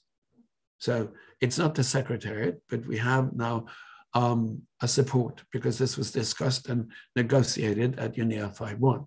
So there are 7 sub-programs to address this under 3 different areas. First, we have the 3 interconnected areas of action: climate, nature, chemicals. Then they have 2 foundational sub-programs, which has been with UNEP since its establishment back in 1972. It's the science policy interface, and I want to stress how meticulous and how careful UNEP is in producing science-based and, I would say, very truthful appraisals of the issues. And then environmental governance. And I'll mention this when we talk about Stockholm Plus 50 later today, but the environmental governance issues pens out into environmental law, human rights issues, environmental rights, and of course, the involvement of non-state stakeholders. And then all this will be facilitated by 2 enabling sub-programs, very key in this issue: finance and economics transformations, and the digital transformation enabling sub-programs. And over the last years, both the digital issue and the finance economy issue has become very important in this sort of green recovery. And UNEP has some fascinating programs and important programs on green finance and banking initiatives. Then into this, there is a 3-pronged delivery through all of the 7 sub-programs. Again, repeating the cutting-edge scientific advances in data collection, becoming more and more and more important as we advance both into the world and into the future. Working with relevant partners from all important stakeholders, both states and non-state actors, and working across regions and countries. And this is something that UNEP does very well, and make very strong efforts to have a cross-region approach, because as we all realize, environmental challenges are global. And the 7 sub-programs will, as it is hoped, support, accelerate, and scale up a shift to sustainable consumption and production. And as Leila mentioned, this program on consumption and production, now called One Planet, was a mandate given to UNEP by the Rio +20 conference in 2012. And it has to be taken into consideration almost all the time. So transitions to clean energy, resource efficiency, and circularity in the use of energy and materials to reach net zero or low emission targets. This resonates well with what was discussed in Glasgow. Champion cleaner production with efficient and circular processes to deliver goods and services. Again, we talk about things that we are now becoming more and more familiar with. But mind you, a few years back, when we talked about circular economy, this was met with skepticism or downright non-belief. And then enhanced support for ecosystem-based policies and restorative and regenerative practices. This is where UNEP also contributes to a UNEP and FAO-initiated decade for restoration of ecosystems. Again, we need to take into, or UNEP needs to take into the MTS these overarching policy demands. Increased advocacy and information sharing on behavioral and educational tools and curricula. Just a reminder that, we know, or we used to say that UNESCO is the specialized agency within the UN family that deals with education, but so does UNEP. And UNEP has developed and is developing very interesting approaches to environmental education. And then 5 is alignment of private finance with sustainability and net zero emissions. This is where the whole banking and green finance initiative that UNEP has picked up and deals with and is trying and getting very now well resonations from private sector all over. And UNEP has now also a private sector profile, which is displayed during the UNEAs. And this is important also because there are multilateral environmental agreements that will be central to all these actions. And we just showed this environmental rule of law program, which is well worth looking into. We will touch upon this again when we discuss the 73333 resolutions. The next slide, please. And this is then a model of all these key components of the MTS, the medium-term strategy. It's a very good visualization of the complexity of the MTS. But if you download this product, this document, and read it, you will be also, I think, struck by the finesse, the thoughts, and the competent research that has gone into this to map out a very important program of action and strategy for the next 5 years. And environment is emphasized as the sort of basis also for all the SDGs. Next slide. I think this might be the last one of the MTS presentation. Yes. This brings us to the next poll, which I will now launch and ask our guests to take part in. As before, I will let it run for 1 minute and ask that all of our participants kindly think about it for a moment and make a choice of which thematic area you're going to engage with the most. I'll be back after a minute.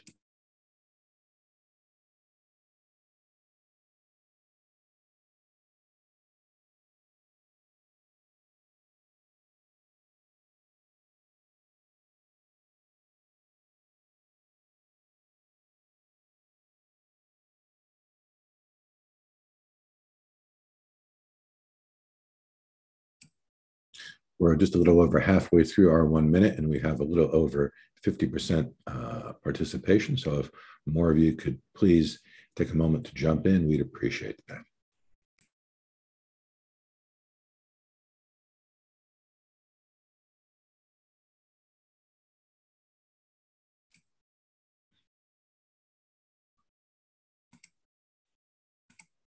Okay, thank you all for doing so. And as you'll see on the screen, we have climate action is the most common, most popular, so to speak. And there's no surprise considering we just finished so much in the news about COP. But of course, climate really does touch every area of the current environmental crisis that we face. So no surprise that climate would have such a strong and resonate so strongly with our participants. Now, having said that, let us move on to the question and answer period. If I could please, I will ask our guests to come in. My video camera has failed. Well, I can't say my camera's failed. It's happened to me once before. It's the Zoom platform can be a little tricky. So I know once I stop Zoom, my camera will be reactivated, but it probably means that you will not see me for the rest of the day. You'll just hear me. So now we'll move on to questions and answers.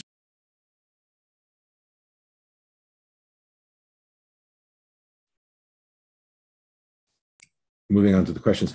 First question, is there a platform thematic focus discussion like gender and environment?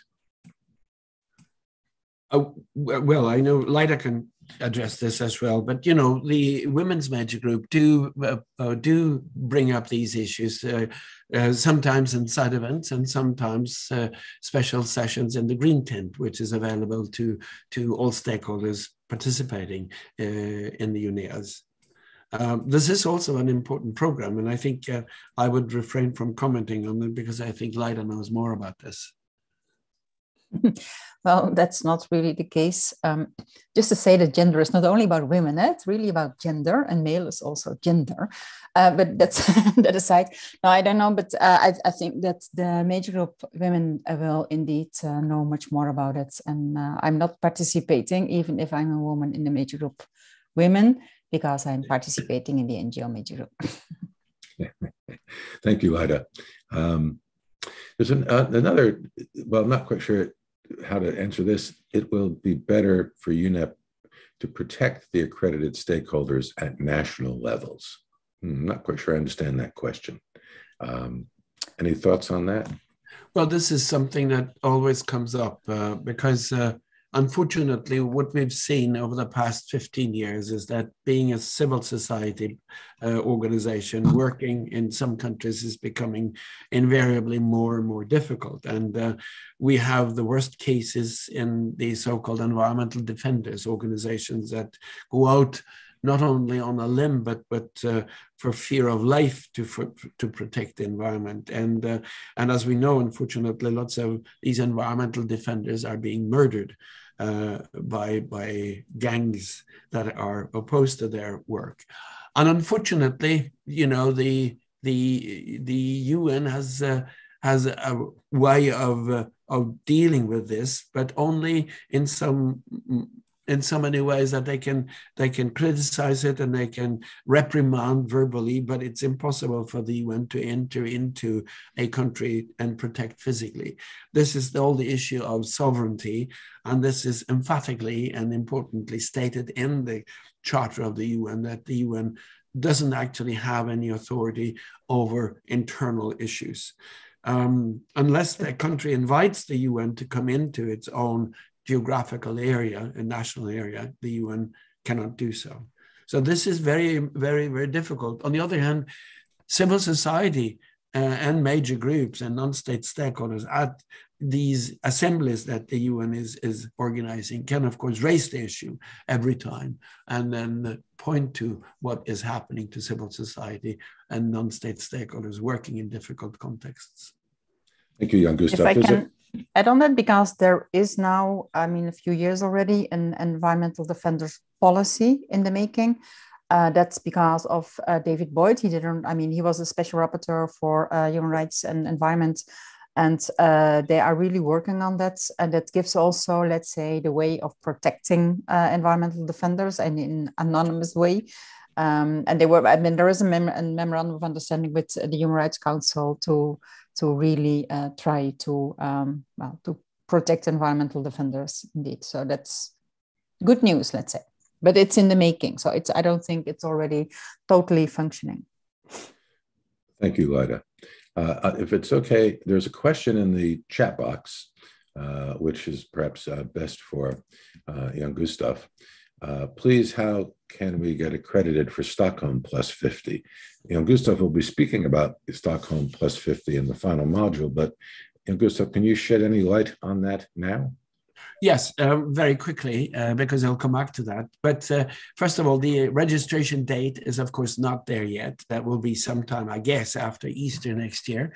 There is a specific reference to which organizations can be accredited, and I will deal with that later, but there is an enumeration of what organizations can be. On a general basis, you have to be on an ECOSOC roster, meaning that you have to have ECOSOC registration, but there are also then another series of organizational strands that you can perhaps fall under, but this will be specified later. There is also a plan to have sort of a people's festival around the official meeting on the 2nd and the 3rd of June, but this is of course not readily financed, and if that's not happening with finance, then there will be no people's organization around it. And of course, if there is a people's event, then that doesn't demand any sort of difficult accreditation process. Registration is probably the only thing there. Thank you, Jan Gustav. Thank you. There's a question now in the Q&A box. How does UNEA 5.2 influence the decisions made at COP26? And maybe Felix would want to pop in. I suppose, and one way to read that would be, how is UNEA 5.2 influenced by the decisions made at COP6? So that's not how it's written, but I wonder if that's what was meant. Felix, can you say a few words about that? Yeah, sure. I mean, COP26 has happened. We know what the outcome is. So UNEA 5.2 can only look at the outcome from it. The next COP27, will be in Africa. It will be in Egypt. And so the presidency of the COP is still the United Kingdom. It will continue to be the presidency until COP27 happens. And so there's a lot of activity that needs to happen under the British presidency. As you may remember, governments committed to relook at their nationally determined contributions in COP27 in Egypt. And so they committed to trying to make larger commitments. And if you look at the arc of climate change, before the Paris meeting, we were on a 4 to 6 degree trajectory by the end of the century, according to the carbon tracker. Before the Glasgow meeting, we were on a 2.7 to 3.4 degree trajectory. And then after Glasgow, we're on a 1.8 to 2.4. Now, this is, of course, dependent on the commitments made being realized. And we know that that's not necessarily going to be the case. So, so the progress is to try and pull back even further with additional commitments for the Egyptian COP. I don't know if that answers it, but that's my answer. Felix, that was excellent. And of course, for our participants, be mindful that the three primary areas that were mentioned: climate, nature, and pollution. I think the three, if I'm remembering. So climate is such a high priority for UNEP. So there will certainly be close attention paid to what decisions were made at COP. And I imagine how UNEP can help support those decisions through its interaction with governments and stakeholders. We do have a couple more minutes for questions. There's another one in the chat box. Can UNEP introduce to the national governments the accredited NGOs? And I suppose the question is, does UNEP proactively advise governments of accredited NGOs? Would one of you like to jump in and give your thoughts on that? Yeah, no, it doesn't. I mean, there's no obligation for UNEP to present to the governments which organizations are accredited or not. Now, all the accredited organizations are, of course, listed, but what happens at any meeting is that governments will be presented with all the accredited organizations that have planned to come and participate. And there is, of course, a possibility for the member states to object to the participation of an accredited organization. We, from civil society and non-state stakeholders, deplore this fact, but we are entering into the realms of an intergovernmental organization, and this is where the member states have the final say. If one follows the procedure, if a country objects to an accredited organization that wants to participate in a UNEA, they will have to explain why they object to this. And more often than not, during the explanation and the production of more information behind the accredited organizations wish to participate, the objection is taken away. But that possibility exists, and we just have to live with it. Thank you, Jan Gustav. There's a question in the, or a statement in the chat box, and I might ask one of my colleagues who are not presenting up next, or maybe during the break, ask someone is asking to share the link for the green tent side event. So, and in fact, I'll do that during the break. I'll find the website and I'll put the link into the chat box. One other comment about the chat box, I mentioned earlier that the chat box can be saved by anyone. I believe you have to have the Zoom software, the app, downloaded on your laptop or PC or phone in order to actually be able to save the chat, to have that function, because it then saves it right to your device. I don't think that can be done if you're just linked in via a web browser. So that's something for you to think about in the future as you participate in the events. If your computer has the ability to download the app, you should engage using the app rather than just web-based. I think that's it for the questions. And actually, the timing is very good. We're exactly on time. And that then means that we are going to have a 15-minute break. We will be back. So at 5 minutes past the hour, we will return. We're not going to go away. So guests, please stay with us. We're just going to go silent for a little while. And we will then be back at 5 minutes past the hour. So thank you and enjoy your comfort break. See you in a bit.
just to say that we will begin in just a few moments.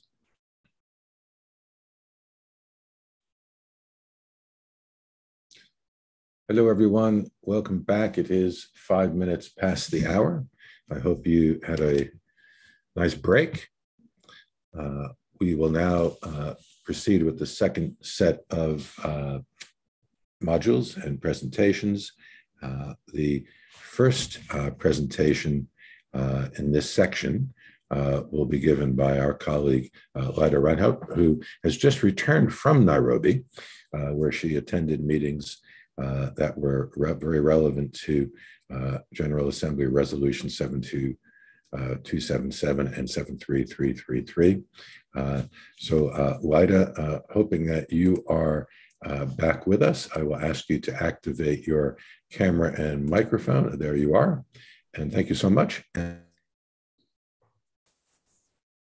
Okay, thanks, Charles, for this kickoff. I would like to know, before we start with the module on environmental governance and law, what your knowledge is about the multilateral environmental agreements. So this is just a quick poll to know what you think, how many MEAs, I mean, in the abbreviation, we have. Do you think it's around 10 or more, 150 or more, or 1,250 and more? So please go ahead. Thank you very much, Lyda. I've launched the poll, and we would, of course, greatly appreciate if our guests could take a moment to make their choices.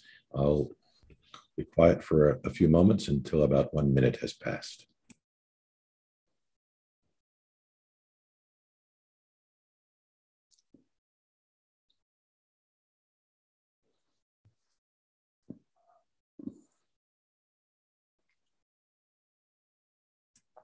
I would say this is not a trick question. It really does sort of help us be tuned in to what your knowledge is and to better inform you on how these processes work and what their histories are.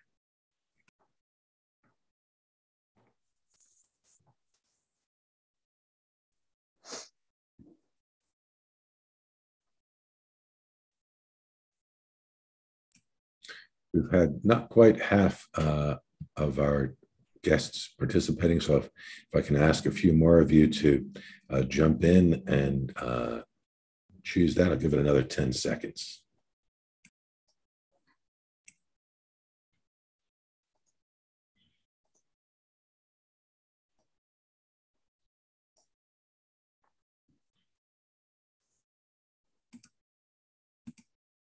Thank you very much, everyone, for taking part. As we can see, the results are being shared on the screen. We're capturing them as well. And with that, Lyda, I will stop sharing the screen and let you have a few words, and then we'll move on. Yeah, I think it's a little bit the same as the results that we had in other capacity buildings, that most of the people, I mean, more than half of it, think that we have 150 plus MEAs, but we really do have it's around 1,300 MEAs. So that's indeed an awful lot, which is good, let's say, if they were all implemented. But I think it also shows us that we don't have, as civil society, but I think also for the member states, we don't have all the information of all the things that we have at our hands on environmental law and governance, in this case, the MEAs. You can go to the next slide. As you saw also in the former earlier modules, environmental governance is indeed one of the horizontal issues in the program of work. And of course, without governance and regulation law, and having that been implemented, we will always have our targets and objectives just stuck in paper if it's not, if it's not really concretized. For giving you some history on the resolutions that we are going to talk about, it was already in 2017 where more than 100 environmental law experts over 40 countries prepared a text which was called the Global Pact for the Environment and contained mainly environmental law principles. That text went to the United Nations General Assembly, and it was done by the French President Macron. The reason why he did it is, well, I suppose that he liked text, but also because he was a good friend of the lead person in the whole initiative of drafting the Global Pact for the Environment. So in May 2018, 1 year later, Macron tabled the idea of having a global pact to the General Assembly. Next slide. The General Assembly accepts the idea and adopts a resolution. When you go with an idea, I mean, from a member state to a meeting, then it always has to be done in the form of a resolution. So this was the resolution 72/277. What then always happens is when the idea is accepted, they establish an ad hoc open-ended working group to elaborate more on the idea, how to do it, if it really fits with the mandates of the United Nations, etc., etc. Two co-chairs are then appointed to lead that process, to have those discussions with member states and also with civil society or non-state stakeholders in this. That was at the time Amul Mudalali, she was from Lebanon, and Francesco Duarte Lopez, and he's from Portugal. They chaired 4 meetings. I'm going to jump in and ask you just to slow down a little bit, please. Thank you. I always have that problem. Sorry, I will slow down. So they chaired 4 meetings, and 1 was done in New York and 3 were done in Nairobi. Just for your clarification, so this is an ECOSOC process, which normally is done in New York. And also for us, for the major groups, it was different because you had to have an ECOSOC accreditation and not a UNEP accreditation. So that's created some confusion because 3 of those meetings were held in Nairobi because they saw that the delegates, let's say in New York, were not always very familiar with environmental law and governance. So that was a reason that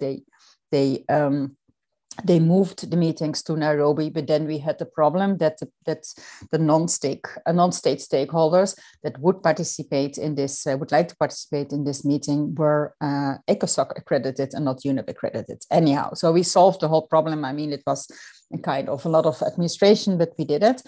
So in 2019, the results of those 4 meetings were presented again to the General Assembly. The deliverables were a report, a technical and evidence-based report that identified and assessed possible gaps in international environmental law and environment-related instruments with a view to strengthen their implementation. Because it was clear that there was already a lot of environmental law, there is a lot of environmental governance, but what is lacking is the implementation and the enforcement of the environmental law.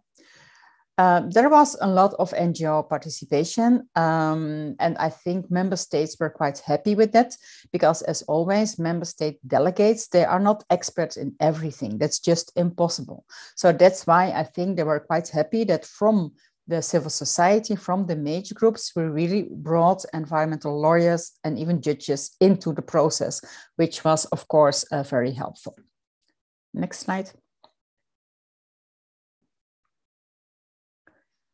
Then in August 2019, the General Assembly adopted a resolution, another resolution, and that was a kind of follow-up of the older resolution, but with a special mandate.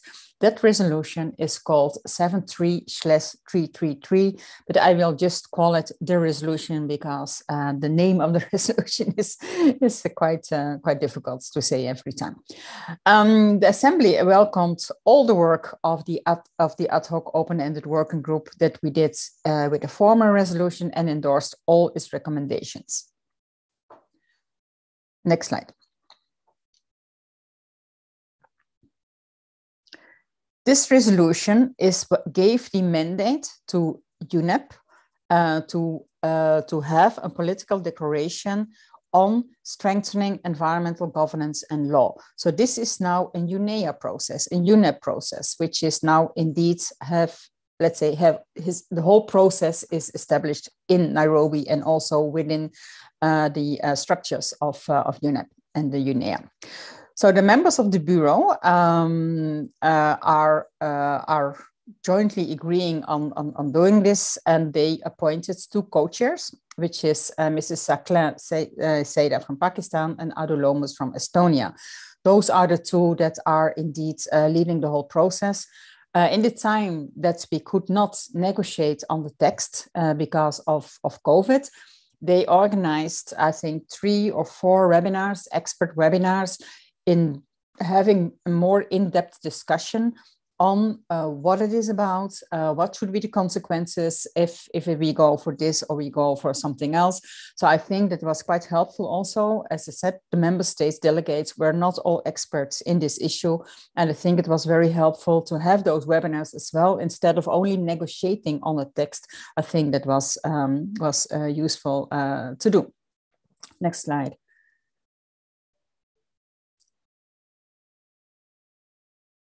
So what the working group now is doing, I mean, under the lead of those 2 co-chairs, is to draft a political declaration for a United Nations high-level meeting with the view to strengthen the implementation of international environmental law and international environmental governance. And that's in line with the paragraph 88, etc. We talked about it. In the beginning, when we started this whole work, because a lot of major groups are quite engaged in this process as well, and I got the task to kind of facilitate this work and facilitate all the people that were interested in this process, which is mainly indeed environmental lawyers and experts on governance. So in the very beginning, as I said, the idea was to have that political declaration done in Stockholm at 50. But then when the negotiations started again, I think member states saw that the topic of environmental governance and law is quite important. And they decided to have it as an outcome document of UNEP at 50.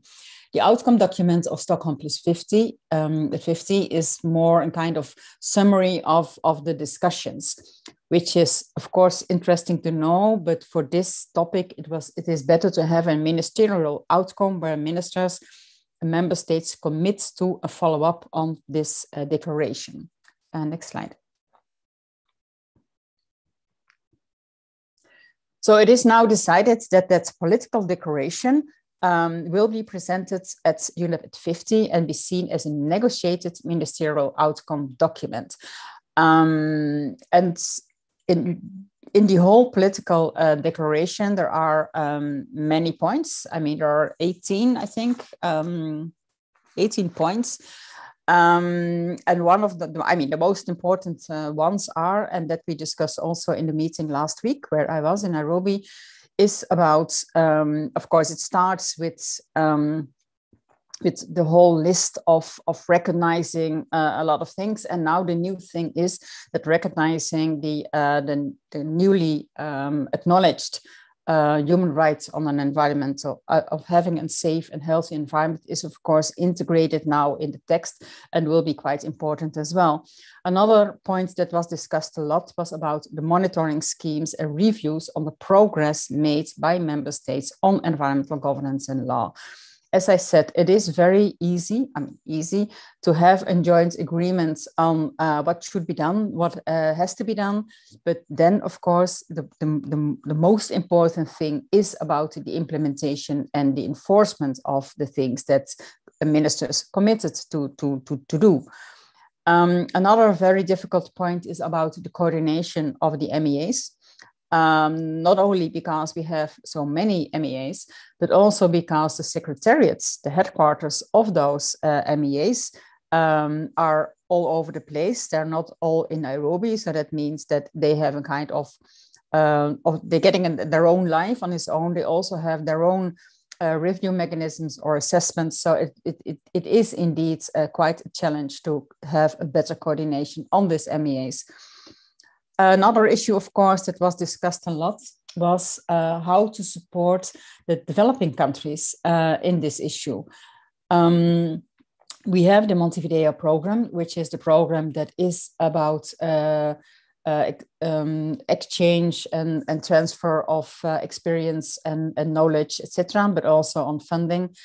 And that's something that is discussed a lot because it's quite a weak program until now. So I think a lot of member states said, okay, we need to strengthen that program so that the transfer of funds, technology, knowledge, etc., experience can be done via that program. But there is also looked at a lot of other ideas, like, for instance, the Addis Ababa agenda to help developing countries to support in their implementation and enforcement of governance and law. Another point of discussion was, can we go back? Was the having liaison offices in Nairobi from civil society organizations. I say it in plural. It's not the idea to have one office, but what was discussed was that a lot of non-state stakeholders, be it NGOs, be it farmers, be it private sector, etc., they are not always totally up to date with everything that is discussed in Nairobi. We tend to go to meetings, I mean, UNEA 1, UNEA 2, but we are not always there when the CPRs are happening, when a lot of other events or initiatives are proposed. So it is very important that we as major groups are better informed on what is happening. Also, that's one thing, but on the other thing, it's also very important that everything that comes out of UNEP, UNEA, etc., that is also translated and implemented on the national levels. That's something that is still not done. I mean, the implementation and the enforcement of governance and law has to be done on the national level. And it's often civil society organizations that are the watchdog, that are pushing for the implementation, etc.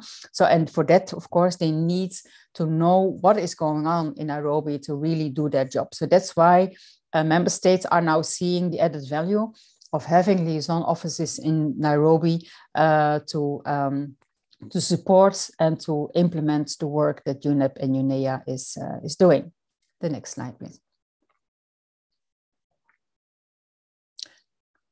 So what is very important for the future? I think that even if, let's say, the beginning of the Global Pact was a kind of false start because a lot of member states saw it as something imposed from France. I mean, within Europe, it was already a problem because if France proposes something, Germany is against it. I mean, by default, the same, I mean, the other way around, same.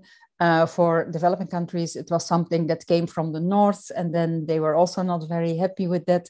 So let's say I do admit that the start of this whole process was not the best way done. But now I think member states really do see the importance of having a level playing field to take actions on environmental challenges and also for accountability reasons. And also because the report that came out of the former resolution showed very clearly, and also the report that Jan Gustav just presented on the environmental rule of law was very clear in that indeed we do have a lot, but it's not implemented or enforced. Horizontal governance and political leadership is, of course, a condition for achieving all the progress on environmental topics, be it climate, be it biodiversity, pollution, conservation, whatever. Again, we can jointly agree on objectives and targets and even on instruments, but if they are not used, if it's not achieved, then of course it's not getting anywhere. So for that, we need horizontal governance and as well.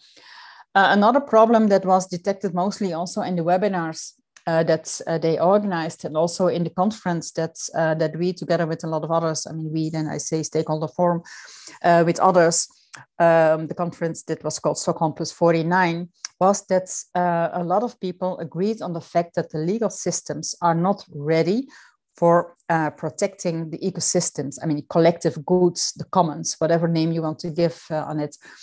The current legal systems everywhere in the whole world are too much based on private ownership. So it's mostly citizens' rights, I mean, civil rights. There is not so much in the national courts and legal systems where collective rights and collective goods are protected.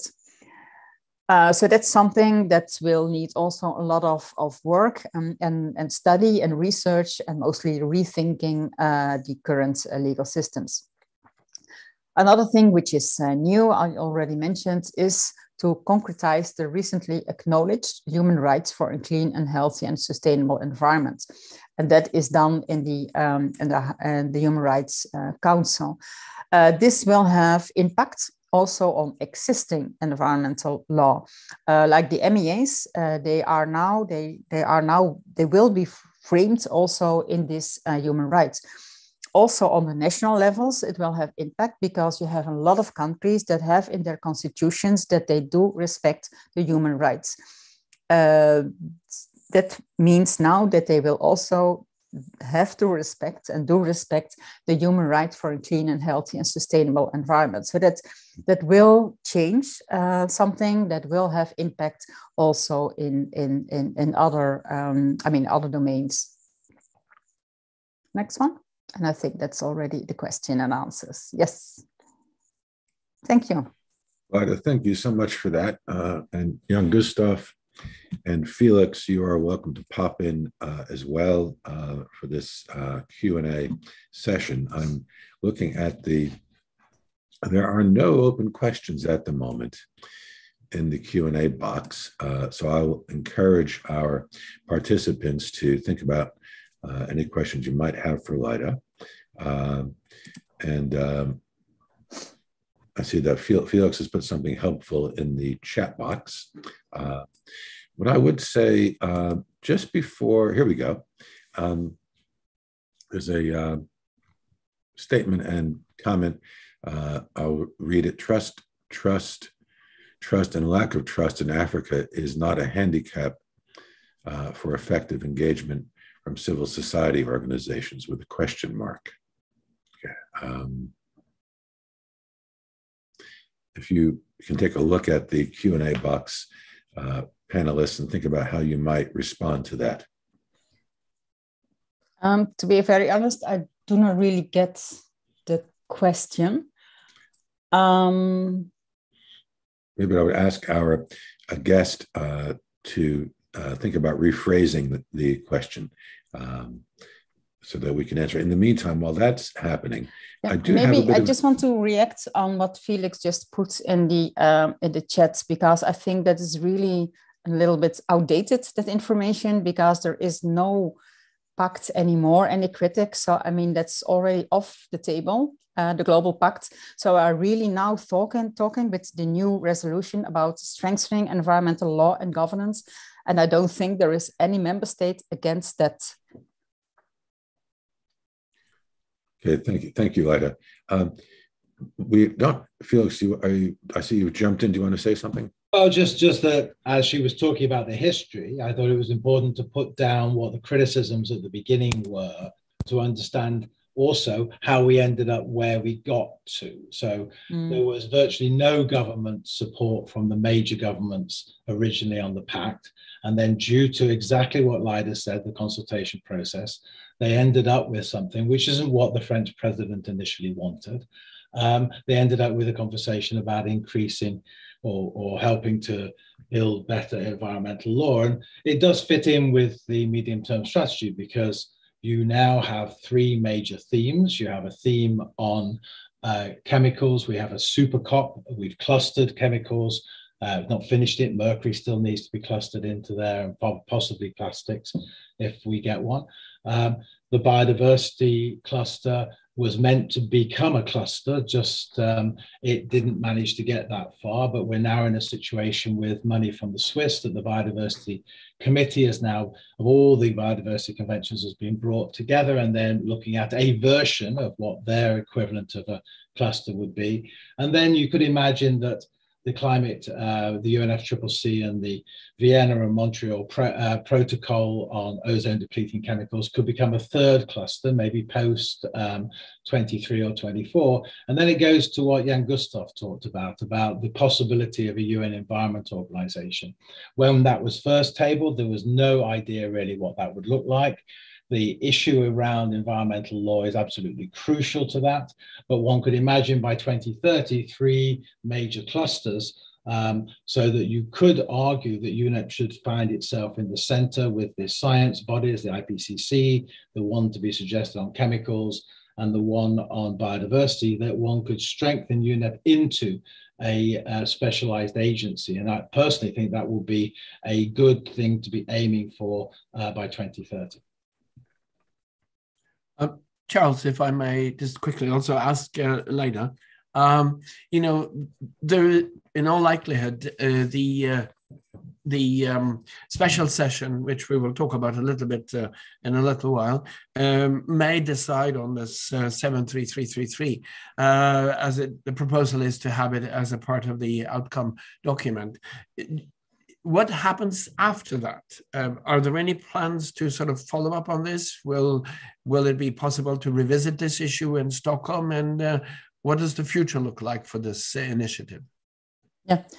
Well, what we are asking from the major group is indeed to have that follow up. I'm quite confident that there will be a follow up. Maybe not in the process. I think that member states are seeing that it's very important. One of the issues, let's say there are 3 issues that are very important.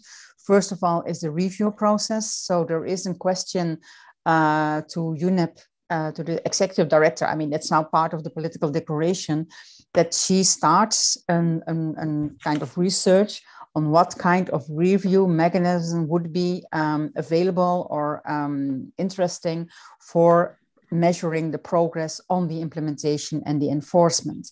That's one. It's now in the political declaration. There are some member states that say, well, it doesn't need to be in the political declaration. We can ask her anyhow, let's say, apart from the political declaration.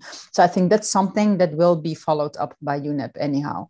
Another thing is, of course, about the finding the right resources for developing countries. And then a third point, I'm quite sure that will be followed up by UNEP is about the rethinking the legal structures. Because, as I said, environmental law is not always, I mean, even if we have it on an international level, it is even for member states difficult to fit that in on the national levels because of their own legal systems. What is important there as well in the whole discussion was that it is not the idea from UNEA or UNEP to have a kind of one fits proposal for all. Because every country has its own way of dealing with things. So it's mostly about having a joint objectives and targets. And then it's up to the countries how they integrate that in their own legal structures and systems. So I think there will be a follow-up. But I don't know if it's, I think it will, well, in my view, but maybe I'm wrong, I think it will be mostly integrated in the program of work and the MTS. Thank you. I would like to say that we're sort of out of time for questions now. So I would want to, we could come back to there's a rather lengthy question in the Q&A box. So we might come back to that a little bit later. If we find we're have extra time. I would like to make one comment though. I've received an email today, which I shared a portion of in the chat box regarding the green tent. And the important factor is that it's actually the major groups facilitating committee, not UNEP, that will be coordinating the green tent. No, it's a major group thing. Yeah. Yeah. So what I'll do is I'll go on to the webpage of UNEP for the major groups, and I'll put that link up so that those of you, now just one other point, this is invitation to accredited bodies. However, it doesn't mean that if your organization isn't accredited, you can't link with an accredited body in your region and have a green tent zone, or although the side event period's passed, you can have an event, but you'd have to have the accredited member, or pardon me, accredited organization be the one who applies for it. So with that, let us move on to the next section, which is a joint effort by Jan Gustav and Felix. Jan Gustav, you're starting, so I'll ask you to activate your mic and your camera, and Lida for you to drop off. Thank you. And Jan Gustav, over to you. Thank you very much, Charles. I believe I am on camera and with a mic. So I said earlier that the UNEA presidency, the Bureau, is actually the one to decide on the title. And the title or the central theme for UNEA 5 was, and still is, Strengthening Actions for Nature to Achieve the Sustainable Development Goals. That's a compromise title. And one might think, is it necessary to really discuss the title? Isn't that just an easy editorial thing to do? Well, not really, because the title actually also orchestrates and directs the policies and the thinking and the support systems. When UNEA 4 Bureau was elected, when the UNEA 5 Bureau was elected by UNEA 4 back in 2019, the first papers produced by joint efforts, the Bureau and the Secretariat, they wanted to have nature-based solutions as the key theme to focus on for UNEA 5. Well, this was met with opposition, especially from G77, who thought it was too politically difficult to address, and it was also too difficult and too contentious in many ways. So the discussion went back and forth, and I also remember some of these papers produced in 2019 and into 2020, early 2020, that they wanted to focus on the fact that 2020 could be the sort of big year, the super year for the environment, for so many international conferences relating directly to environmental issues were proposed. Anyway, the compromise title, it was agreed to, and it still is the overarching theme for UNEA 5. So whenever you want to raise issues that are not really focused on in the side events or in the agenda, you need to be aware of this title. Now, we also said, both Felix and Leida and I have referred to background work that goes into many of the documents that are presented. And for instance, in developing the MTS, the medium-term strategy, and also some of the background papers now in production, the UN staff, Secretariat, the UNEP staff and Secretariat do pay attention to key reports. I just refer here to three elements that I think is important. To the left, you have what is called the GSDR. The abbreviation stands for the Global Sustainable Development Report. This report was produced by a body of approximately 20 scientists, independent scientists, and appointed by the UN, and they produced this report and presented it to the HLPF, the High-Level Political Forum on the SDGs, back in 2019.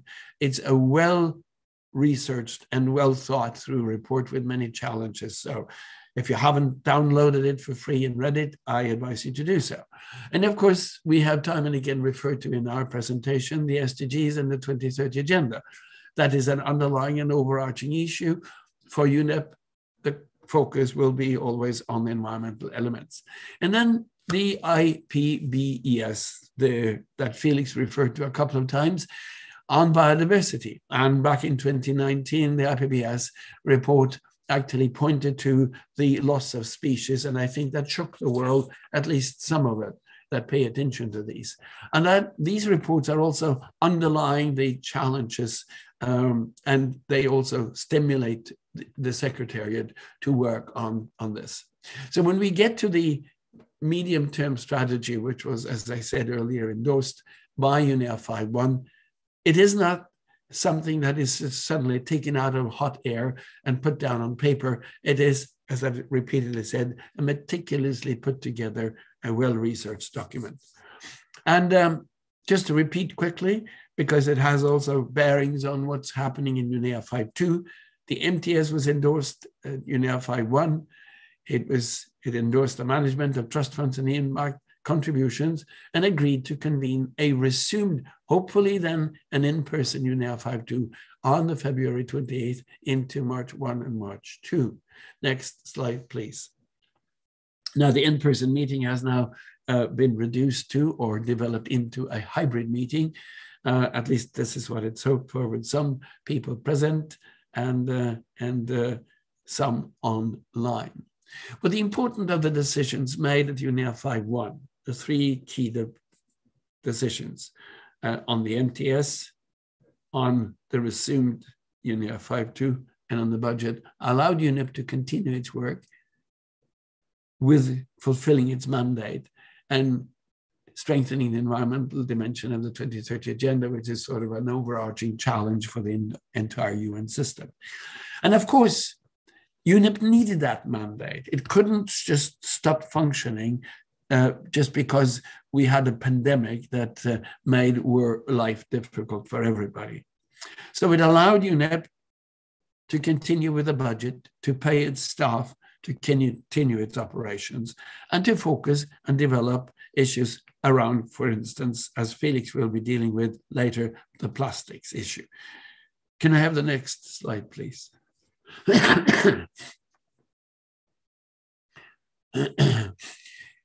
But even though these were the three major decisions, there were also a number of sort of in-between decisions that are important.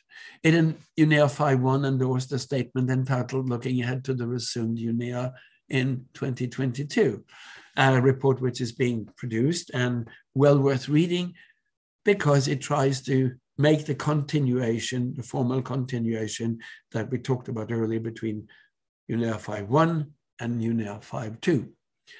And the focus on this report is again the three environmental crises which UNEP has committed to deal with: climate change, biodiversity loss, and pollution.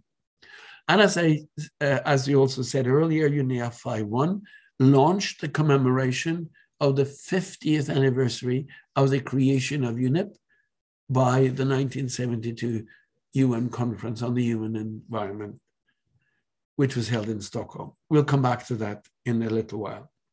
Next slide, please. And there were a number of other sort of decisions that sort of didn't loom large at the time, but you find them in the outcome documents. We've already referred to strengthen actions for nature to achieve the SDGs, and then follow up on relevant mandates coming out of previous sessions. One of the important things that we may not realize, but one of the important things and mandates which the Secretariat toils with is the continuity of earlier decisions and how this affects its work. Then the progress reports by the Executive Director, we'll come back to that in a little while, because there are 21 defined areas that was summarily dealt with in February this year, but will be resumed, and discussion will resume around these reports. Excuse me. We have the 73333 that Lyda talked about. We have decisions by UNEA 5.1 on how to conduct the UNEA 5.2.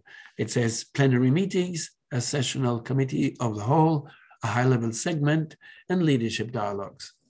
And there was a strong encouragement by the Secretariat and the Bureau to member states to please submit their resolutions at an early stage. One date, which was mentioned a while ago, was the 15th of November. Well, now they say, please do it in good time before Christmas. It takes a lot of time to present and produce resolutions because you want some background for these resolutions as well. So there is work to be done also running up to UNEA 5.2, which we will see in a little while. And of course, decision on the special session to commemorate UNEP 50 was taken. Next slide, please.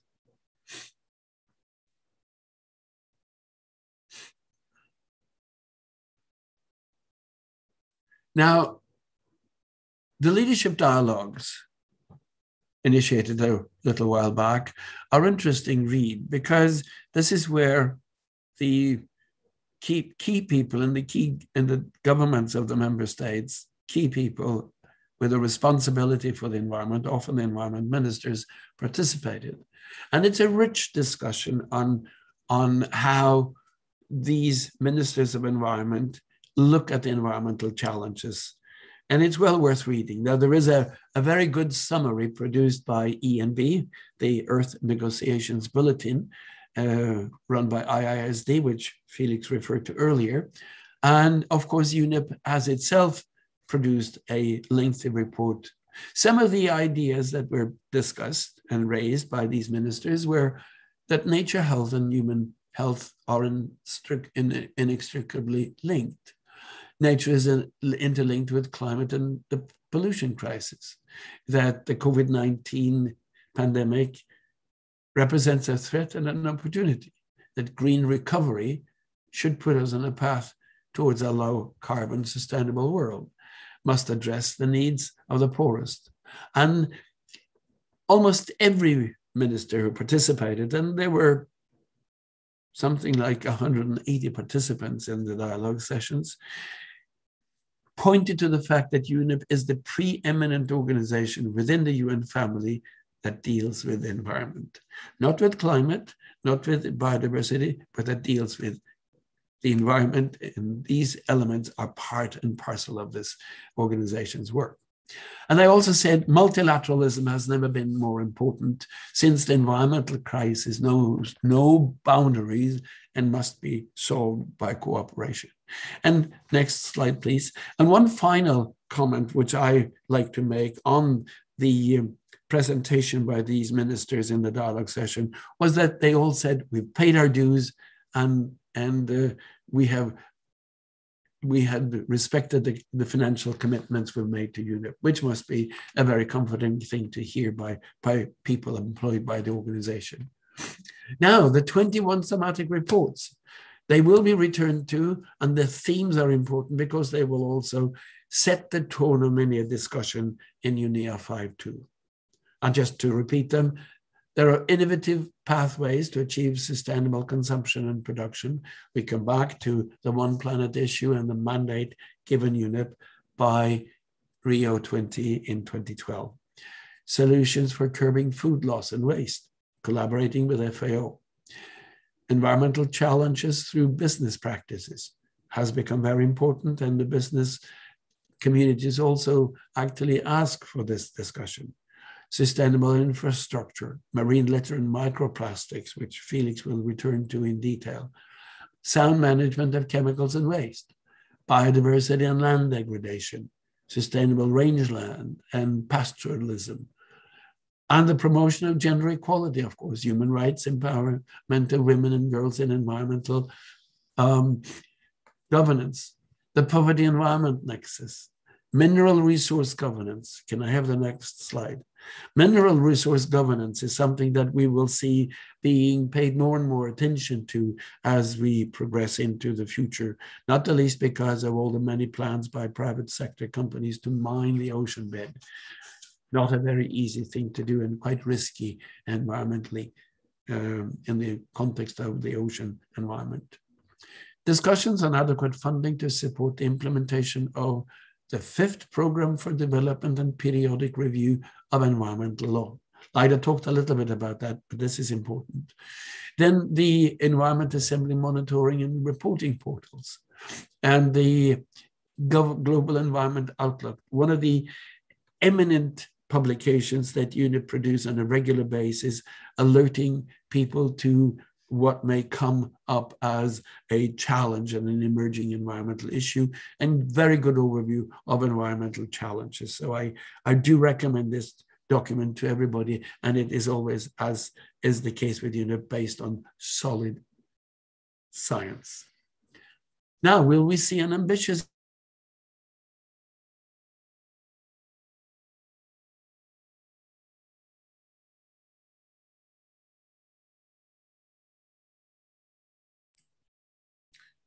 pardon me, have we lost Jan Gustav, or have I dropped out? Anyone there? Yes, I also don't hear him anymore. Okay, so it's he seems to have dropped out. Let me send him a WhatsApp message.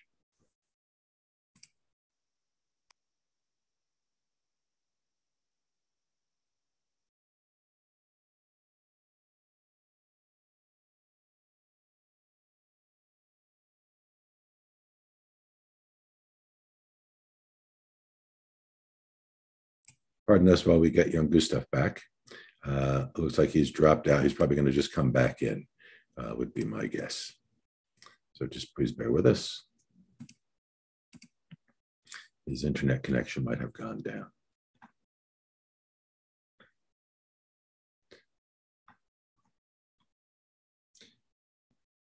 Felix, I'm wondering, would you want to maybe just pick up a little bit if you feel up, you can, until we get young Gustav back?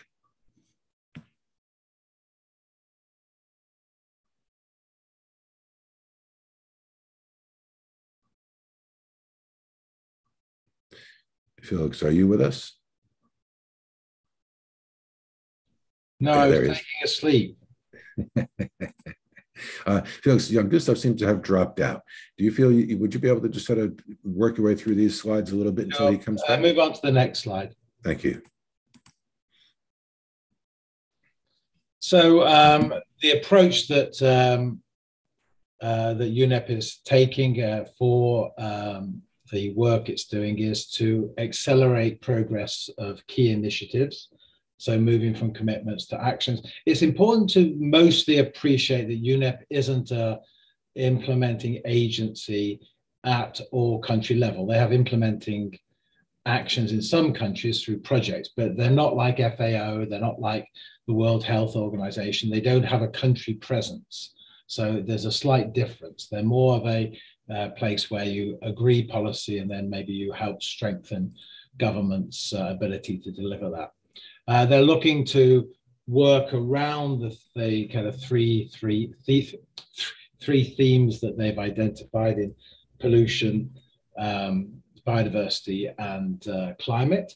And they're trying to make sure that UNEA kind of links to what's happening around the world and plays a role in the context of the events that are happening. So if you look at 2022, you have a number of key events that are happening. You have UNEA, you have, as Jan Gustav talked about, the Sendai framework.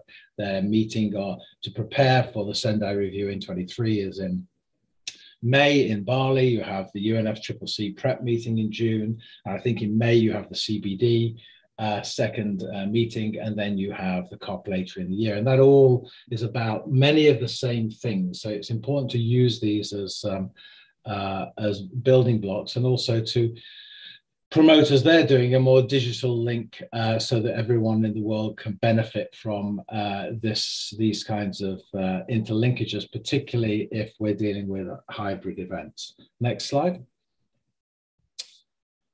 So they're going to try and hopefully have progress in critical issues, and when I get to my presentation, you'll see what the policy discussions that have been identified are. So I won't go into that in any depth at this moment. They will be preparing material for UNEA, and it's very useful for you guys also to go and start talking to the communications department prior to UNEA to see what material might be available. Some of it will go up just before, but there might be an opportunity for you to use those in your national discussions prior to UNEA, and an opportunity to use those to promote your issues. They're trying to, and again, I'm a huge fan of Inga and the team's work on the medium-term strategy. I think it's a great document. It's the best medium-term strategy that UNEP has, and it's tried to integrate everything together into a more coherent approach. I think UNEP was much more fragmented, and I think this is a real attempt to bring it together.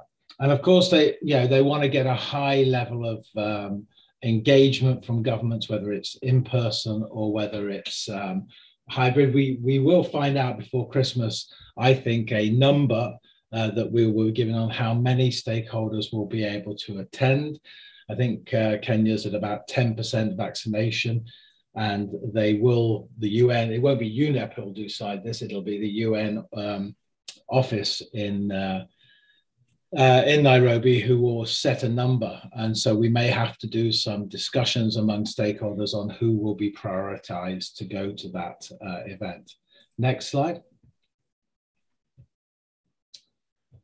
So as Jan Gustav partly indicated before, where they're focusing on a number of themes. And to be honest, this kind of changes because it depends on the resolutions that are coming up. So some of them will be serviced better than others. But key themes are nature and jobs, poverty, eradication, and economic prosperity. There's a couple of resolutions that deal with that. There's one on, the second theme is nature for human and ecosystems health. And there's a resolution, a couple of resolutions that are at the table that will deal with that as well. And particularly will deal with the marine issue or the plastics issue, which I'll come to in a few minutes. Next slide. And the climate process is less reflected in the resolutions that we have in front of us at the moment. And that may be in part because the UNFCCC meeting had not happened before the CPR met at the end of October. So we might expect a number of other resolutions that start to deal with that. Clearly, there's work under the medium-term strategy and the program of work, which if you're interested in climate, you should download those documents and look at where there might be coherence between your work and theirs, so that you could perhaps even arrange to meet some of the staff who are working on that and see if there's an opportunity for a partnership. And then the areas on food, sustainable food systems. And this, to some extent, I would have hoped, but I've yet to see it, should build on the food systems summit that happened in September. I would have hoped that there would be much more of a follow through. And again, this may be that there will be additional resolutions that will deal with that. There are, I think, one or two resolutions that relate to this as we move forward at UNEA 5.2. Next slide. So you'll have seen, if you've looked in the chat box, I've clearly used the opportunity to promote my new book on new technology and tomorrow's people and new technology. This is a huge issue that's starting to go across the UN. The SG had a report out called Our Common Agenda, which talks about a future summit. I've been pitching to about 6 governments the idea of an SDG and innovation conference before the midterm review. Digital transformation is part of that. It's not the only issue, but that's clearly an area that needs to be expanded and will be part of UNEA 5.2. There's going to be a youth forum. We don't know yet, again, whether it's in person or whether it will be virtual. We, again, don't know whether the Science Policy Business Forum will be in person or whether it will be virtual. There is some feeling that that forum might benefit from a renaming so that it's not just focusing on the science business interface, but many stakeholders can contribute to a policy implementation, science policy interface. And I think it might benefit from rebranding. It comes from the previous executive director's push on industry, Eric Solheim, but I don't think it necessarily reflects the present executive director or where they are particularly working. There'll be targeted and timely information to support the resolution. So as you go through the UNEA 5.2 meeting, again, work with the communications of UNEP and engage with ensuring that you can use their material when you're promoting back to your own media. Charles, did you want to come in? No, okay. Next slide. I accidentally unmuted my microphone. But I would just say, since we have paused, I want to thank you for what you're doing. Young Gustav has lost his internet throughout the area that he lives. So he might come back with us, but on the other hand, he might not. So just to let everybody know that. You probably will find that as he's in Norwegian, he's gone out to do some whales to kind of. I don't think it's whales. It's more like reindeer. Okay, back to you. Yeah, if we have the next slide. So this is, in a sense, a timetable. There's kind of, as Jan Gustav indicated, the final resolutions will have to be in before Christmas. So you'll see links to the resolutions in my presentation, which will be shortly. It's important to check, I would say, during Christmas to see what other resolutions have been suggested by governments, because that will give you a real idea about how the issues that will give you an indication of the issues that you care about, and which ones you want to focus on.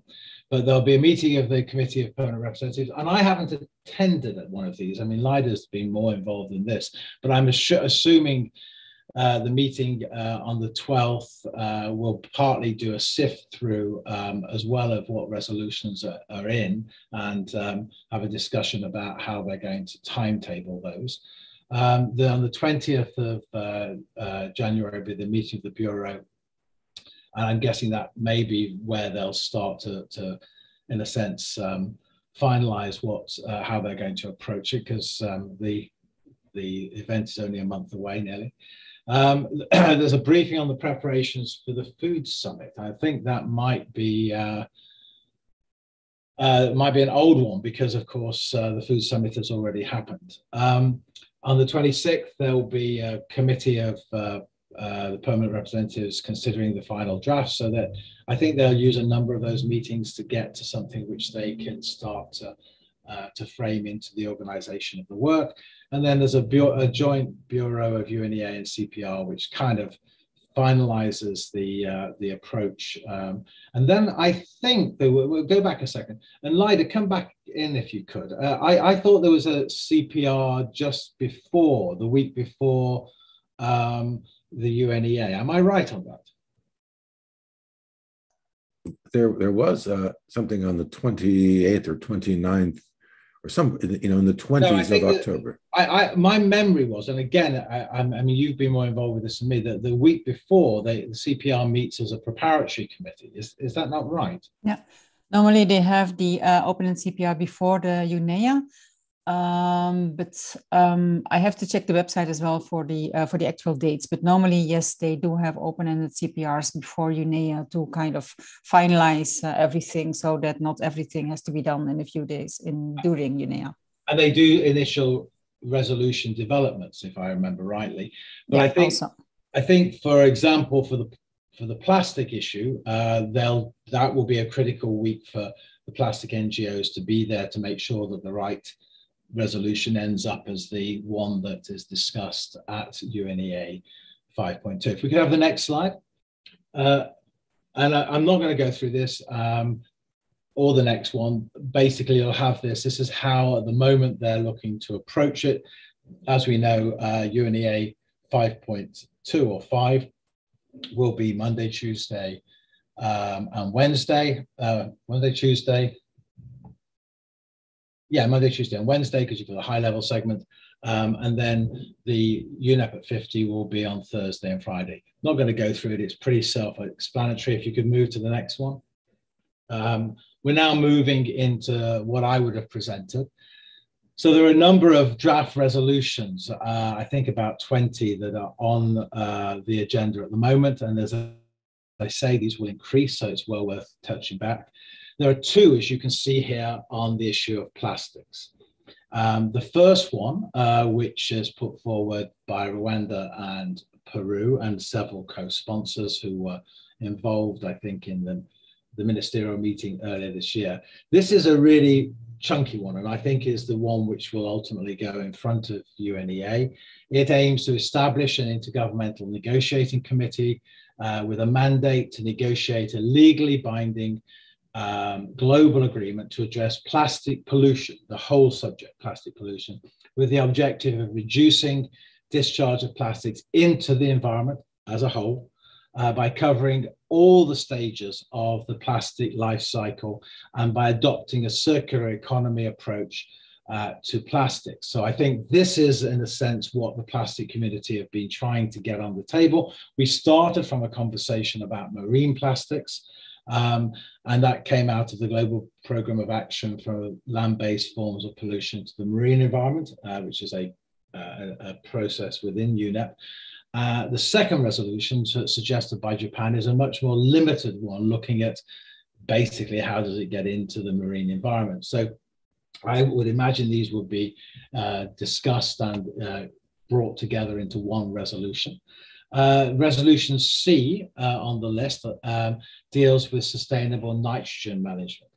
Those of you who have followed the discussion around planetary boundaries will know that that is one of the planetary boundaries that we're exceeding. And this particular one will look at an interconvention coordinating mechanism. So where is nitrogen being addressed in the different conventions? How can we make sure that we're not missing significant gaps? And how can we make sure that we can build a better approach to reducing nitrogen in the ecosystem? Draft Resolution D, and this is, I think, the first time I've ever seen lake management addressed. So I do commend Indonesia for bringing it up. And they're trying to create a knowledge platform initially, which will bring together research, science guidance, and a science policy interface to address lake management better and to share that among, of course, all the member states. So I think that's a really good initiative. And then we have a draft resolution on mineral waste governance. This is E. And this is, again, I think one of the most advanced approaches that I've seen in this area for a long while. So what they're going to do is they're looking at, the resolution looks at a fragmented international governance process that we have at the moment. They want to intensify the changes on mineral resource governance to address climate change, biodiversity loss, and pollution. And they believe we lack a global integrated approach to sustainable mining. And the resolution suggests an open working group on how to strengthen the environmental dimension of existing initiatives and standards, as well as the need to develop new voluntary and legally binding instruments to address the governance gap on minerals. This is kind of what we had for plastics at UNEA 2 or 3. And so you might imagine over time that this would go through an open working group, would then maybe develop a set of suggestions that might eventually end up with a legally binding agreement on mineral resource governance. If we could move to the next slide. So F is a concept note from Switzerland, who have played such a critical role in the chemical debate, whether it's the promotion of the Mercury Convention or whether it's in fact, the Basel Convention is hosted in Switzerland, and the ban amendment to that was one which Franz Perez, who's the ambassador for environment, played a critical role in getting forward. And what they will do with this is they'll look to continue the work of what's known as the SICOM process, which will have had its conference just before, I think, the International Conference on Chemical Management, and will hopefully then agree a new process taking us further, because the target on SICOM was a 2020 target, and that clearly has finished. So there needs to be a new target to address the strategic management of chemicals. And so this will be a very interesting discussion. The problem they have is that whatever they agree here will be a second division target, a bit like the CBD targets, because they won't be SDG targets, which are where most countries are putting their efforts, but a very important process. And the SICOM process has on the Bureau stakeholders. So it's a very open process. If you look at G, you see, as I kind of mentioned earlier, the recognition by a number of countries that we have a science body for biodiversity, IPBES. We have one for chemicals, but we don't have one for biodiversity. We don't have one for chemicals, waste, and pollution. So the three major themes of UNEP, if this is successful, would then have a third science body, and then the interplay between these science bodies to ensure that data collection is done in the same way in all those forums will be really important. H is a draft resolution on nature-based solutions for supporting sustainable development, and it covers all elements of addressing biodiversity, whether it's biodiversity loss, through to urbanization, overconsumption of natural resources, and also looking at the sustainable management of marine ecosystems. The resolution I, that's the last one on this page, looks at the issue of water and strengthening the climate resilience in it, in what it says there. That's important because there is no home for water in the UN system. There's an interagency body called UN Water, very good website, great resources, and is actually open for stakeholders to become associate members of, and meets with stakeholders once a year in Stockholm at the World Water Week. So this is important for two reasons. One is it's pretty much the only resolution that's dealing with climate at the moment, but it also recognizes that by 2030, we will have a shortfall of water availability over demand in many parts of the world, and it's estimated that might be up to 30 to 40%. If you move to renewables, that's one of the ways of reducing water use in energy. So there's some really interesting issues that are underpinning that. If we could have the next slide. And these are the ones that didn't have a concept note at the CPR meeting in October. Eritrea is clearly the coordinator for the Africa group, so they've submitted one on the green recovery, crucial area, and if managed right, will give more funds for accelerating green technologies around the world. This is also important because it's also put a resolution on the circular economy, and that I think has again, Engelstoff mentioned this, over the last 5 years has grown in the conversation, both in New York and in Nairobi, and it's great to see that there'll be a resolution there. The EU's done a lot of good work on circular economy. We don't, for example, in new technologies, want solar panels probably to be bought. We want them to be rented. So there's a responsibility of the renter to take the old solar panels back and to then reuse the material, as opposed to finding it ends up in a waste stream. So it's a really important concept, and there's a number of organizations, the Ellen MacArthur Foundation, have done some interesting work in that area. Here's I think the only one that we've seen on predominantly on health, that relates to health and biodiversity. And then we've got one which a lot of animal welfare organizations have been working with governments to get a draft resolution on animal welfare. So it's going to be led by Ghana, and it's going to be interesting to see. I've got the resolution, I think I should have, but I don't think it's yet up on the website. So it's going to be interesting to see how that develops. There's issues around the financial mechanisms for forests, but there's also in a sense, for agriculture. It's a more broader issue than the one that's being addressed here. So the question will be with whether or not that's expanded. And the final one is an indication that the Russian Federation, which is part of the Eastern Bloc, is unhappy with the number of Eastern Bloc representatives, I think predominantly that are in the director level within UNEP.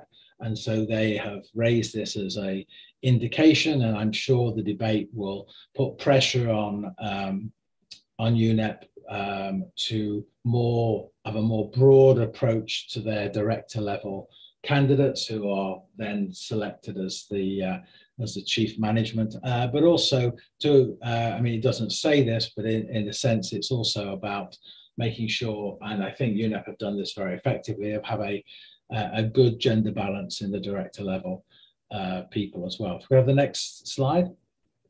So we've got a couple of slides now just dealing with marine litter. And the next one is going to, Charles, do you want to pick it up and move it to the next one and explain what we're going to do?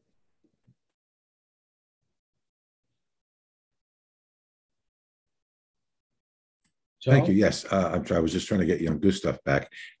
Friends, we would normally show you this video through Zoom, but because of my computer being upgraded to the new version of Windows, there's a bit of a glitch. So thank you, Mr. Gates, for causing a complication. So I have the link to the video. I'm going to put it in the chat box.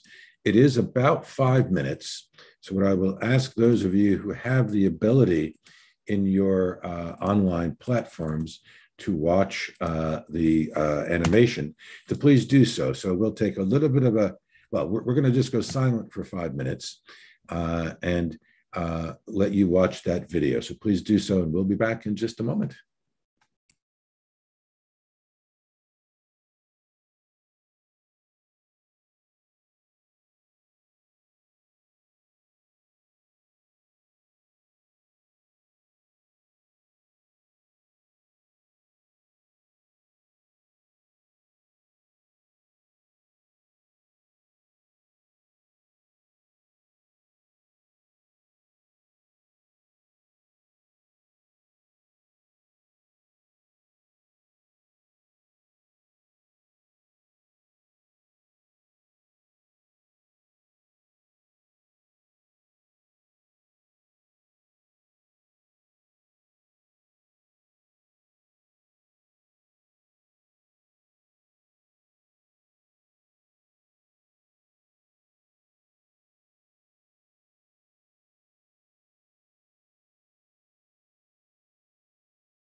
We'll resume in just a few moments to give others time to finish up the video.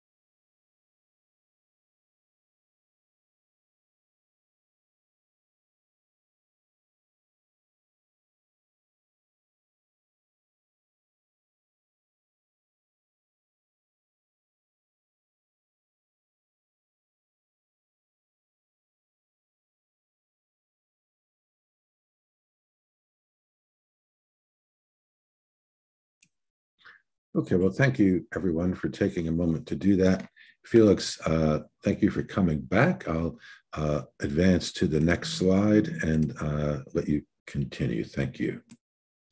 I included that because I thought it was a really good summary of the plastic discussion or plastic issue, and something which you can share with your colleagues or with others, particularly if you're giving talks at schools on plastics. It's a useful addition. So just the history of how we got to where we are now with an intergovernmental negotiating committee option.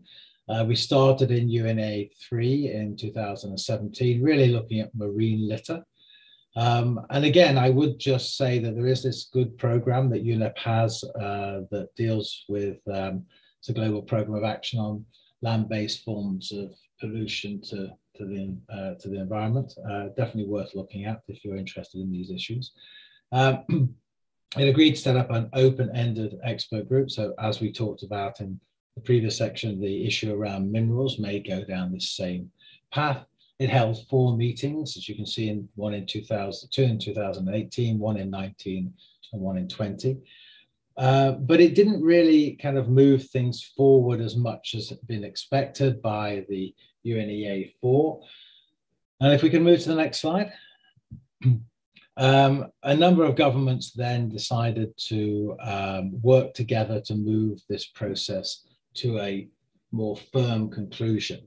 And during those discussions, there was discussions on whether it should just be on marine plastics or whether it should be a broader plastic argument. And at that point, Elizabeth Maramba, who's, as I said, now head of the Convention on Biological Diversity, was head of the law division. And she was very much an advocate, if you spoke to her, that we needed a coordinated approach to plastics, which had to be broader than just dealing with what happens when they get to the oceans. So very clever approach. There are, I mean, we've been told 6, but in a sense, there are 5 regional blocks within the UN. Ecuador has been chosen to be part of the leadership because it's from Latin America and the Caribbean, Germany from Europe or the Western group, Ghana from the African group, and Vietnam from the Asian group. So part of the reason for that was clearly so that those countries would work within their regional group to get on board as many of the other countries in their region as possible. They held a preparatory meeting in May. I didn't attend that, but I did attend the ministerial conference in September. I was hugely impressed with how they teed up the push for the setting up of intergovernmental negotiating committee prior to the meeting. So if we can move to the next slide. And so when you're creating a legally binding agreement, they have a number of elements. And so the minister declaration started to try to identify what should be part of the outcome document of a convention. You need a common goal, a vision, and objectives for a global instrument. You need to decide how you're going to collect data, what kind of data. So you need to have that really clearly identified from the beginning. And part of the problem we are suffering from, or were suffering from in the climate negotiations, is that wasn't done at the beginning. And in fact, the work in Glasgow at last managed to try and move that to a common date for addressing when the start for anything was, and then which data should be collected. You've got to have a proper reporting process that everybody has signed up to.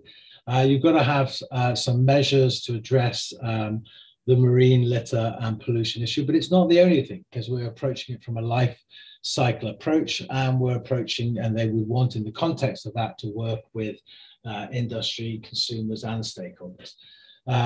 There will be commitments that will have national and regional requirements because of the waste stream from plastics, and any final agreement must have some indication of financial support and technological support as well. Next slide.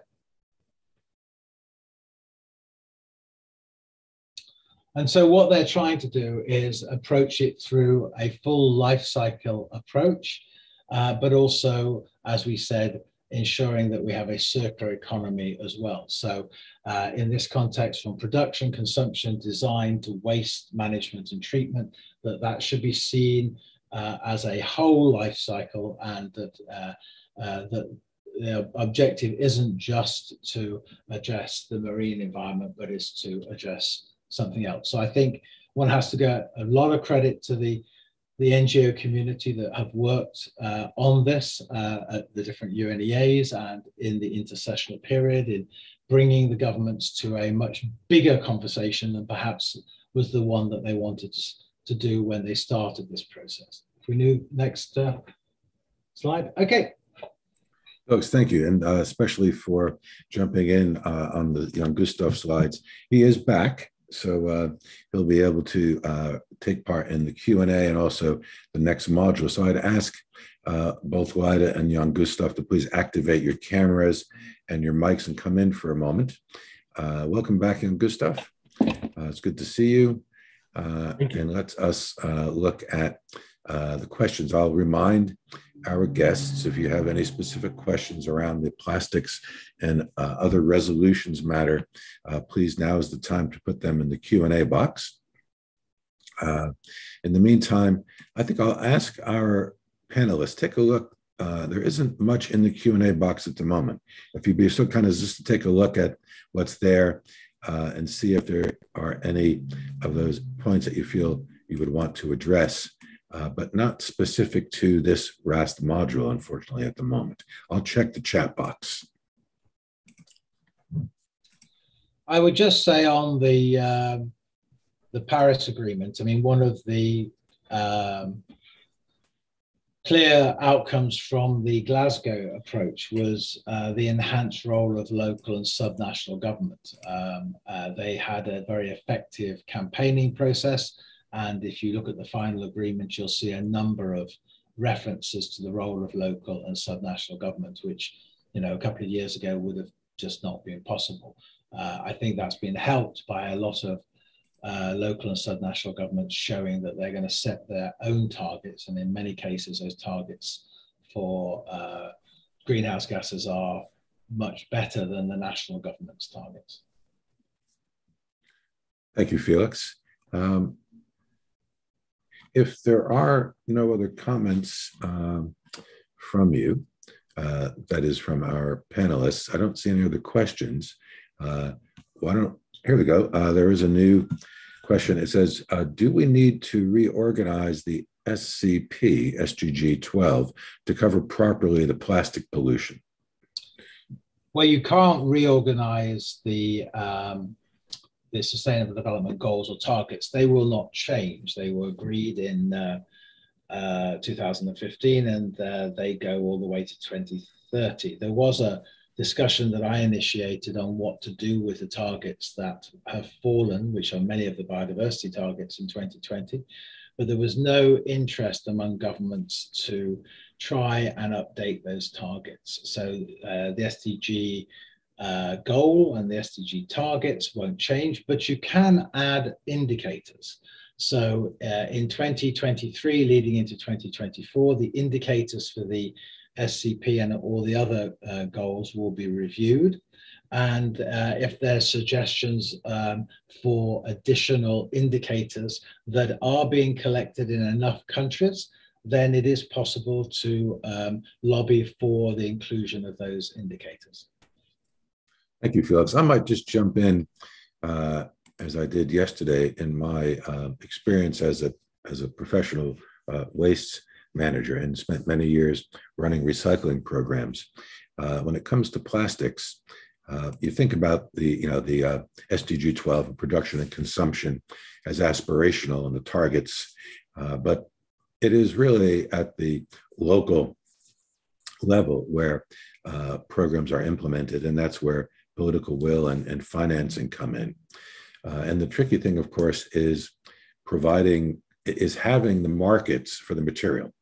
If there are no markets for plastics, it makes it difficult for it to be a financially viable schemes to put in place to collect and recover plastics. As it comes to the oceans and plastic pollutions, there are many initiatives throughout the world to limit things such as plastic straws or plastic bags, beach litter, single-use plastic bottles. And the thing is, again, with the best of intentions, unless there is the political will locally and the financial ability to have robust programs and a market for the material, it's very, very challenging. Society takes a look at the cost and then makes other choices when it comes to these problematic areas.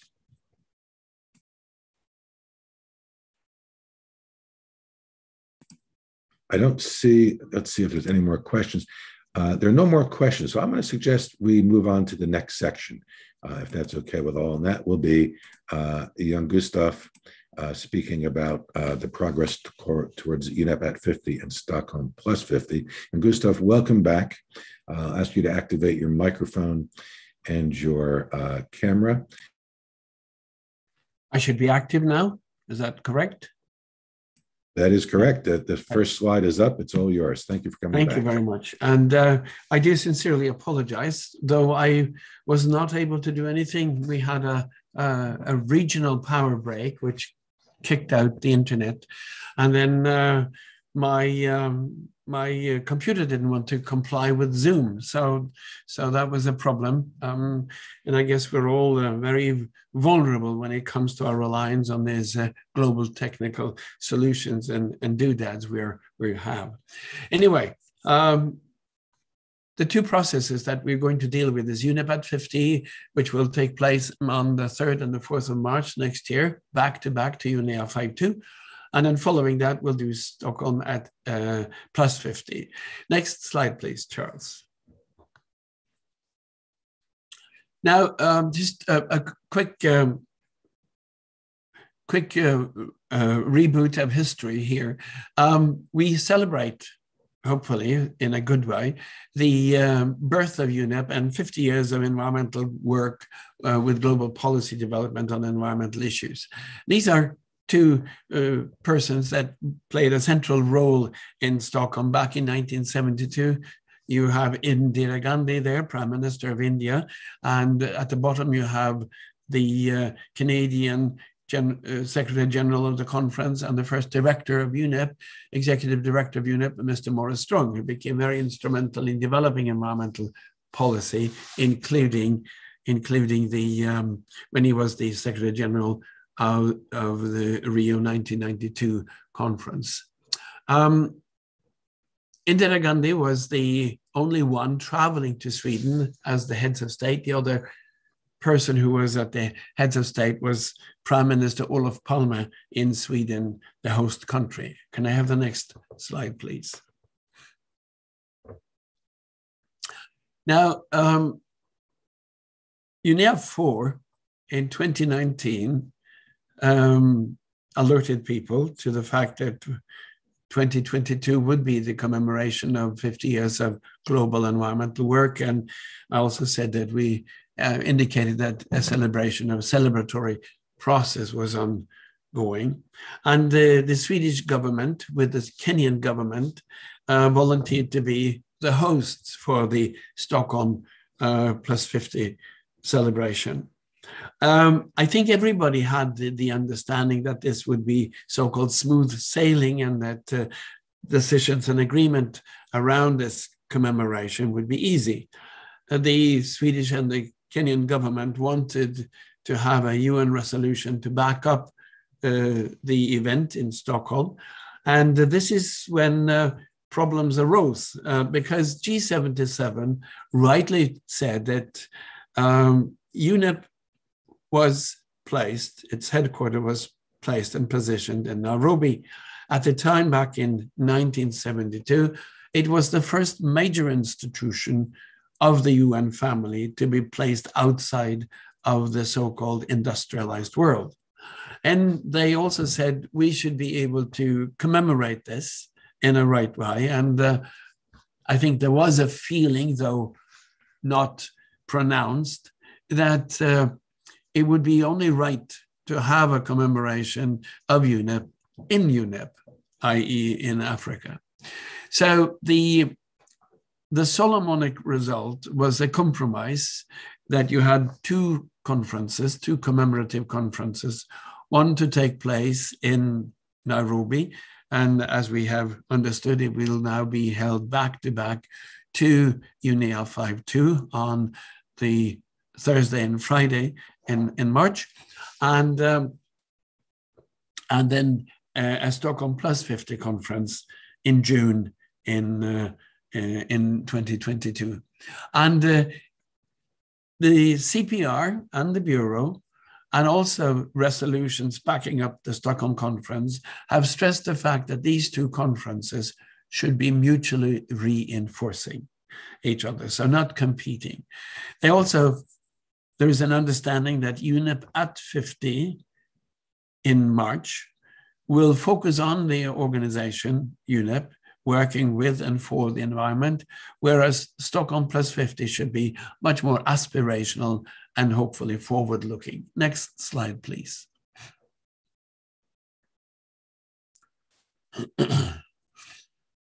UNEP at 50 has a secretariat, and it's working out of UNEP secretariat, and it has also established a non-state stakeholder process. The stakeholder process is led by two of the major groups, the Science and Technology major group and the Youth major group. But also working closely with the Secretariat and the bureaus, there is a number of elements that have been fitted into the agenda of UNEP at 50. As we see, it's going to be back to UNEA 5.2, but it will also be held under the presidency of UNEA 6. And as we said earlier, the presidency of UNEA 6 will be held by an African nation. We also now understand and know from what Leida told us that the 73333 resolution will play a prominent part in the outcome document from the special session. Next slide, please. The UNEP Secretariat have highlighted UNEP's work, of course, and they are talking about developing a number of flagship reports. They're on the offing, and ideas that have been presented by member states, by the Secretariat and by the bureaus are UNEP Frontiers Report, a Geo6 for Business, Global Environment Outlook report that is, a Waste Management Outlook, which would be certainly interesting, a Pollution Summary Report with tracking progress, and an interesting idea of having a Protected Planet report. But there is more. Next slide, please.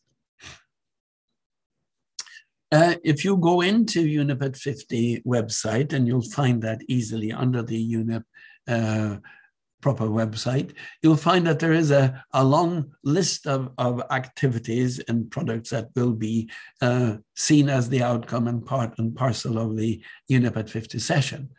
Of course, they will be focus on core mandates, but also look at the interrelated but different processes leading up to Stockholm at 50, plus 50. It will reinvigorate environmental multilateralism, which is one of the legacies of the Stockholm 1972 meeting. A global assessment synthesis report in advance of UNEA 5 will probably be produced and ready to be read. UNEP at 50 communication initiative, outreach plans and campaigns. Well, it's a bit late now, but since this goes on from March until June, and that these two commemorative events should mutually reinforce each other, there is ample opportunities to make this next year a focal year for the environment. There will be engagement by civil society and non-state stakeholder, as I indicated. And of course, they hope to solicit views for a new course for UNEP into the future. We'll see. Next slide, please. And as I said, there will be these flagship reports, and there's idea of a legacy publication to be launched at the conclusion of UNEP at 50. And the legacy publication will review the development of global environment environmental science policy, which is also one of the legacies from 1972. And as I have kept saying, I'm one of the mainstays of and pillars of UNEP's work.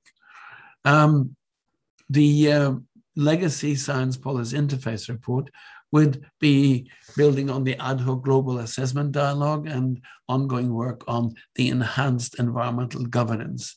And environmental governance is also, as I have indicated earlier, one of the legacies of the Stockholm meeting. We'll say a little bit more about that in a minute.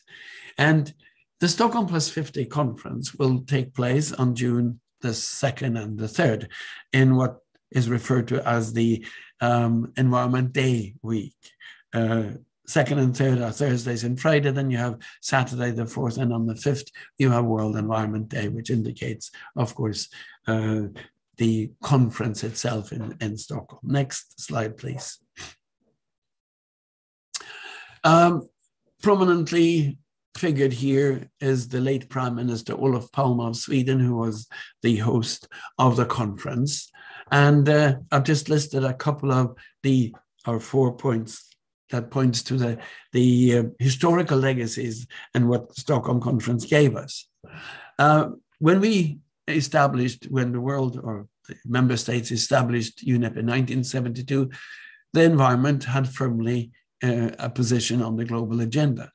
It was the beginning of environmental governance because it was the first time civil society and non-state stakeholders were allowed to address an official plenary at a multilateral conference. And this changed the nature of all successive UN and intergovernmental meetings.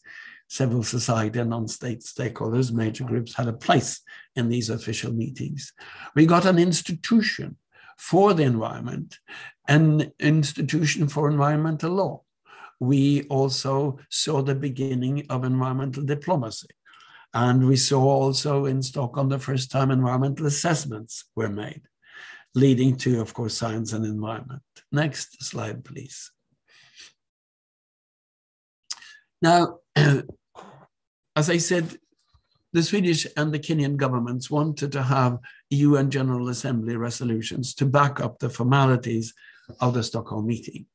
And we find two resolutions to back this up. You have an enabling resolution, which was adopted on May 2021, and then later this same year in September, a modalities resolution.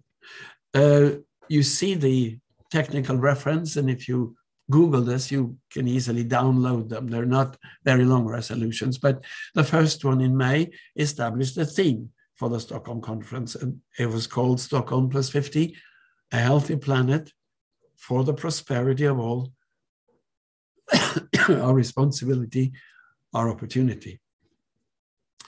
The resolution also points to the fact that UNEP is to serve as the focal point, providing support with appropriate support from other UN entities, and there are generic themes defined.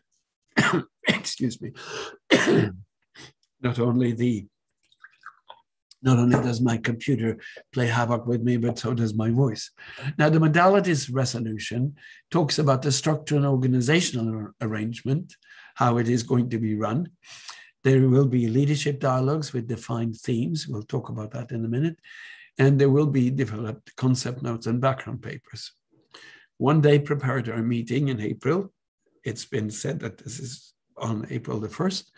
And, sorry, the Secretary General, Guterres, have appointed Inger Anderson, the Executive Director of UNEP, as the Secretary General of the meeting. And the outcome, well, a summary of discussions, and I'll come back to that in a few seconds. Next slide, please. Now, there are principles of engagement, which hopefully will inspire Stockholm Plus 50. They focus on an intergenerational responsibility and hope that this will permeate the discussions. An implementing opportunity, another focal point, and it is to be interconnected and inclusive. The picture here shows Indira Gandhi, the Prime Minister of India, greeting Maurice Strong, the Secretary General of the conference. Next slide, please. Now, of course, there has been a growing interest among non-state stakeholders and civil society, and they want to be part of this, and they have said, well, this is an opportunity for us to raise a number of questions and issues that we think are important in addition to what the resolutions identify as themes. Repeated references to 73333 on governance and law, environmental governance and law, and civil society and non-state stakeholder organizations want to discuss and develop further the ecocide issue into a legal instrument. The concept of ecocide was referred to by Prime Minister Olof Palme in Sweden in one of his statements at the conference. Strengthening UNEP and UNEA as UN bodies, and as Felix said earlier, it may be an opportunity to refocus our attention to try to make UNEP into a specialized agency. This was a discussion also leading up to Rio +20, and member states were not ready to accept UNEP as a specialized agency then. The result was the hybrid institution we now have with UNEA and UNEP. But maybe if we keep saying this enough and focusing on how important the environment is, some nations may pick it up again. And the youth have time and again said, we want to make UNEP and the environment shine again in a hopeful way. Next slide, please. These are the leadership dialogues, and they will play an important role in these 2 days in Stockholm. There are 3 identified themes, and they are set in stone because they are part of the resolution. Dialogue 1 is reflecting on the urgent need for actions to achieve a healthy planet and prosperity of all. Dialogue 2 talks about achieving a sustainable and inclusive recovery from the COVID-19 pandemic. And Dialogue 3, accelerating the implementation of the environmental dimension of sustainable development in the context of the Decade of Action. And then they have focused on 5 areas that need to interject into the discussion.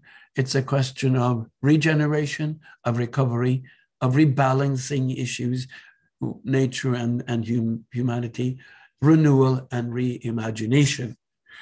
Stakeholders, non-state stakeholders and civil society have expressed a disappointment with the content of the dialogue session, saying that this should be a key focus on the environmental challenges and not, as I saw one stakeholder say, not a bland reference to sustainable development, which is better taken care of by the 2030 agenda discussions. Well, there are also ideas planned by stakeholders, non-state stakeholders, to use Stockholm as a festival and then hopefully organize something around the 2 official days. This is the roadmap to Stockholm, and they do emphasize the inclusivity of the process. These are some highlights, and I'm not going to read all of that because you can get the access to this in a few days. But we see also that at the bottom, as a basis almost for all this, you have the engagement of non-state stakeholders and civil society. Next slide, please. And I do believe this is the last slide of our presentation. It's about the outcome of Stockholm. And again, non-state stakeholders and civil society have expressed a disappointment with this.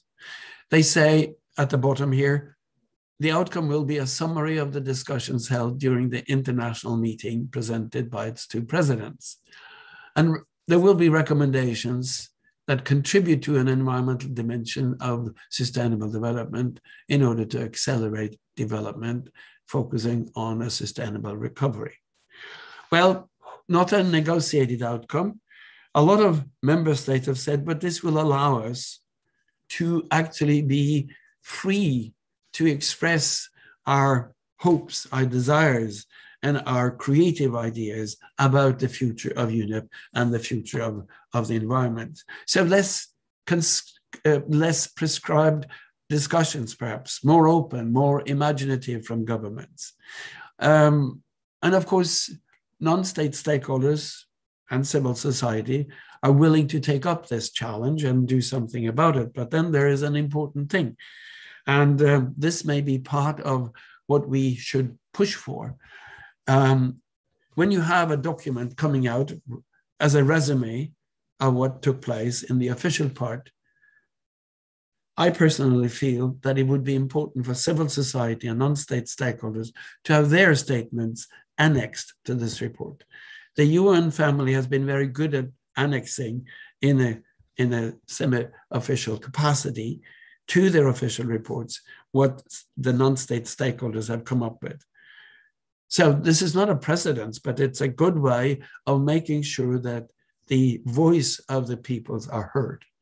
So we will work to make this a hopeful and forward-looking conference, I hope, and make sure that the two commemorative events next year will be rich in discussions and hopeful in the outcomes.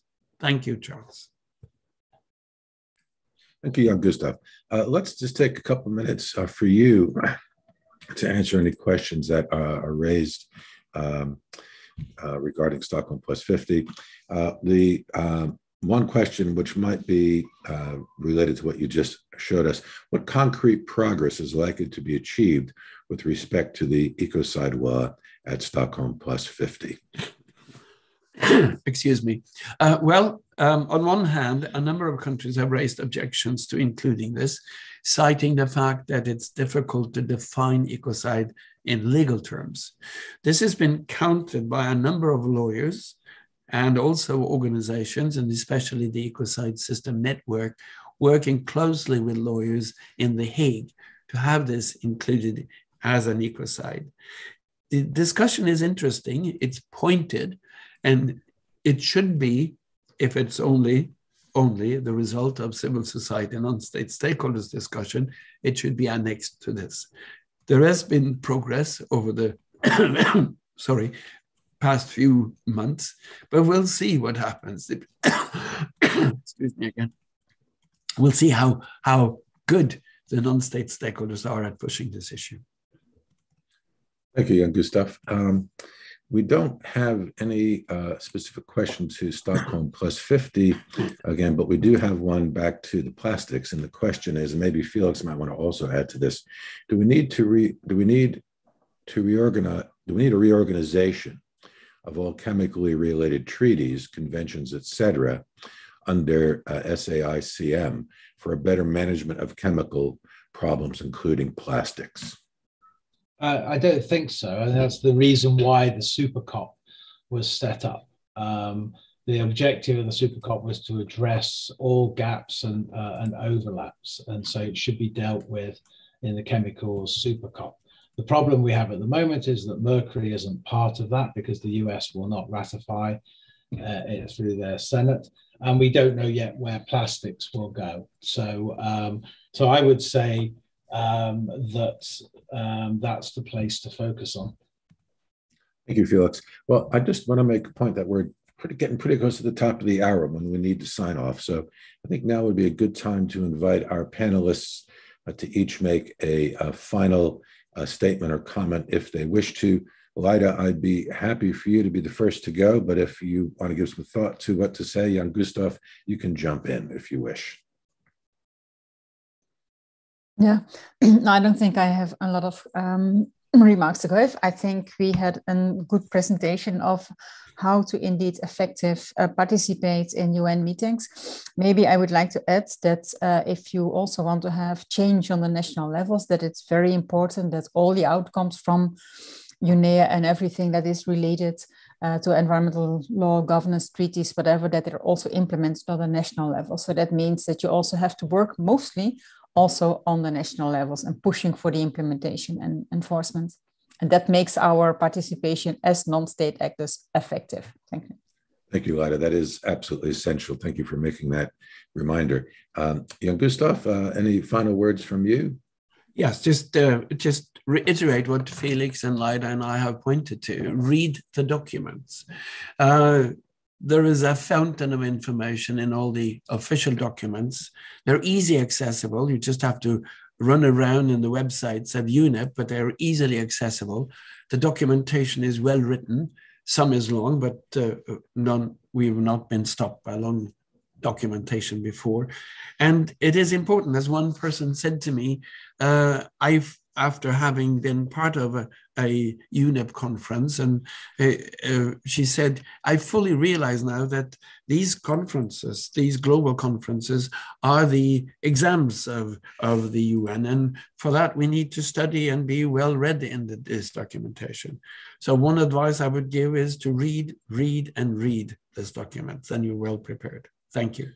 Thank you, Jan Gustav. Felix, over to you for some final thoughts. My final comment is on the issue relating to upgrading UNEP into a specialized agency. It didn't happen around Rio +20 because there was no coherent suggestion of what that would look like. And so it failed the test of, what would it look like if we had such a thing. And that's why we ended up with the two things that we did, which was the kind of all countries would be going to UNEA, so it's a universal body, and that it would meet every 2 years as the kind of main place for environment to be discussed. If people are interested in upgrading the body, they have to have a vision of what that would be. What it is at the moment is not worth upgrading because it's spun off most of its important things into legally binding agreements that it has no control over or no role in or very little role in. And so the idea of clustering the conventions around at least the 3 areas that is in the medium-term strategy does mean that by 2030, if those were done, and then one re-looked at UNEP as being in the center of that, both as an administrative and a science body, there will be a logic to why it should be upgraded. At the moment, that's the only, in my viewpoint, the only reason to upgrade it. There isn't another reason to upgrade it that I can see that anyone has articulated. Thanks. Folks, thank you very much. And with that, it's time for us to wrap up. I want to thank everyone for participating. In particular, I would like to, let me find my final notes. I'd like to say that, in particular, thank you to our panelists, the fantastic contributions that have been made by Jan Gustav, Leida, and Felix for delivering today's rich content, and especially to Interactio for doing such a great job with the interpretation. Many thanks to all of you for joining us today, and to the Civil Society Unit at the United Nations Environment Program for their cooperation and contributions and for supporting this important work.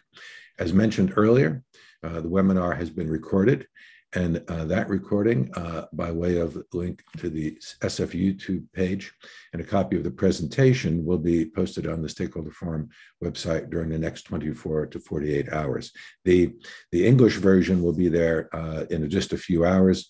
Our colleagues at Interactio are recording the French language and the Arabic language interpretations for us, and when they share those video recordings with us, we will then post them as well on our webpage. Finally, thank you so much again. A short survey will pop up when the webinar ends, so do please take a few moments to complete that. And that being said, thank you all so very much for taking part. Stay healthy and good luck. Thank you and goodbye.